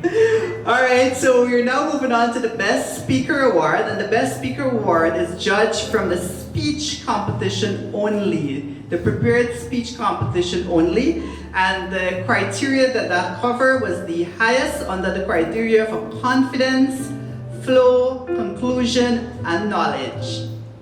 And the winner for the best speaker for South is Manoj Ram from West Demerara Secondary.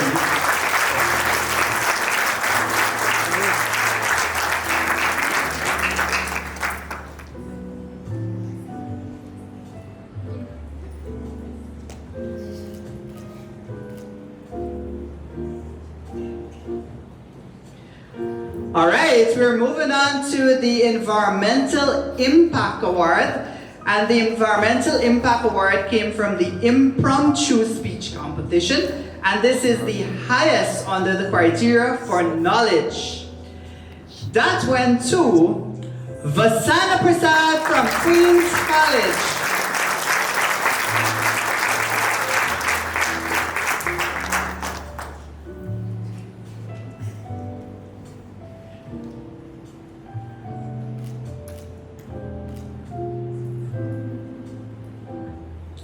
All right, so now we're on to the most influential speech, and this came from the prepared speech only, the highest under the criteria for knowledge. And this goes to Najib Abbas Mohammed from Quayam Academy.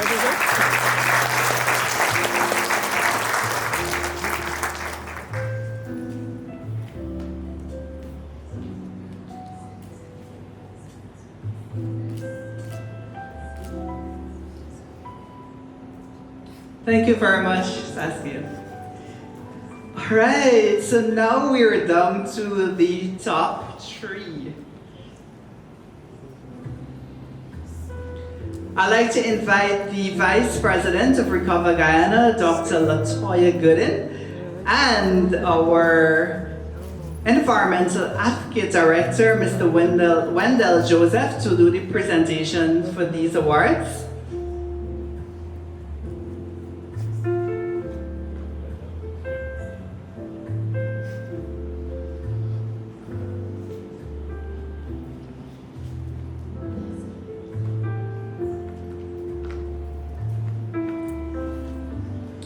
Again, the prize package for the third position It's valued at $175,000. That person will receive an environmental award, a tablet, 1-year free fiber internet service powered by GTT, a health care voucher from UltraCare Medical Centre, and a cash prize.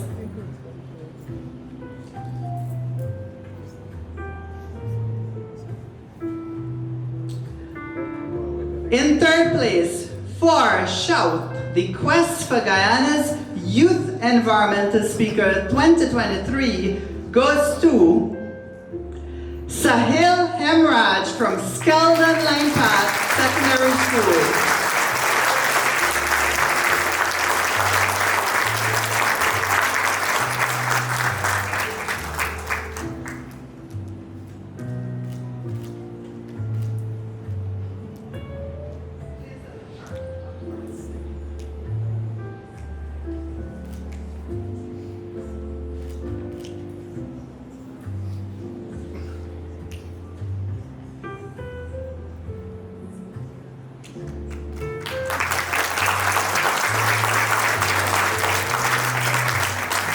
All right, congratulations to Skeldon Line Path Secondary School. All right, so I'm just looking at Mr. DeFreitas because he has to write a big check. And he is actually the treasurer for Recover Guyana, so. All right, so in the second place, the prize package is valued at $250,000, and that includes an environmental award, a Chromebook, 1-year free fiber internet service powered by GTT, a health voucher from UltraCare Medical Centre, and a cash prize. And in second place for Shout, the Quest for Guyana's Youth Environmental Speaker 2023 goes to Aryanne Singh from Marian Academy.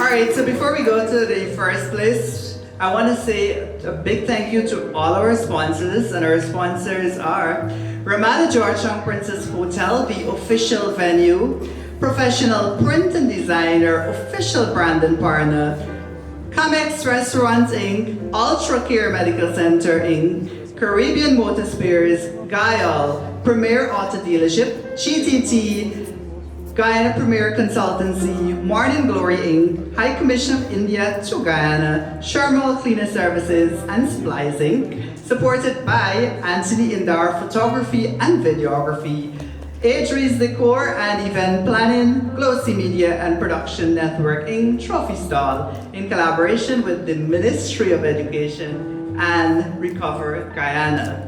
So are we ready for the first place? All right. The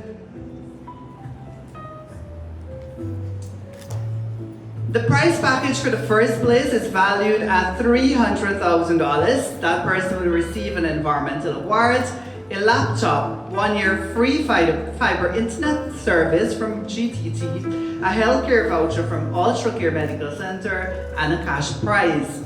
Also, the winning school will receive a package valued to $500,000, and it includes a cash grant of $250,000, along with 1-year free fiber internet service from GTT. Also, that school will be given free technical assistance and in-kind contribution towards their project. And And the winner for Shout 2023, the Quest for Guyana's Youth Environmental Speaker goes to Vasanna from Queen's College.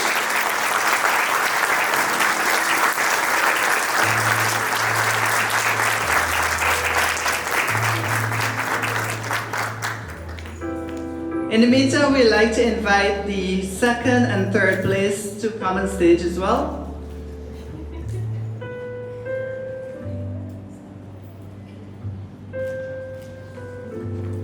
And of course, we'd love to have the teacher as well to collect this check.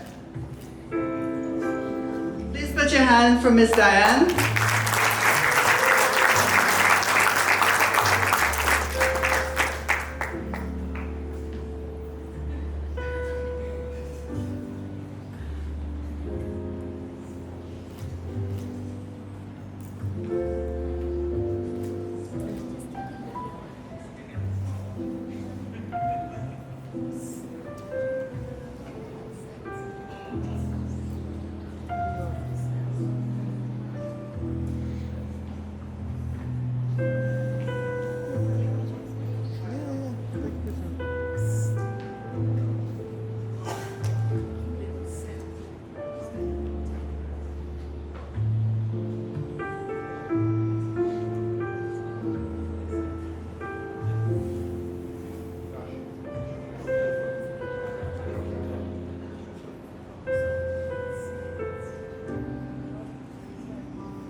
Alright, we'll now call our second and third place winners. Please have that remain on stage. We'll take it.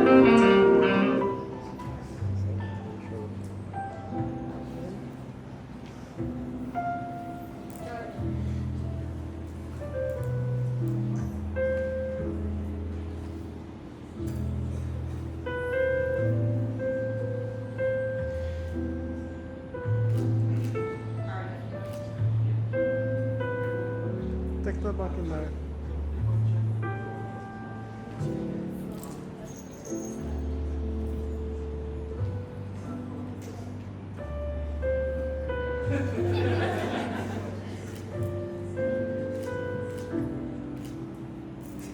All right, please put your hands one more time for our top three.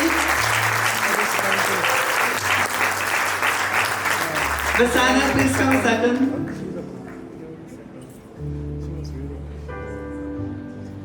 All right, as the National Youth Environmental Speaker, and it is World Environment Day, you'll be expected to speak at any forum at any time. So I want you to address the audience and let us hear what message you want to send to all of Guyana, seeing it as World Environment Day.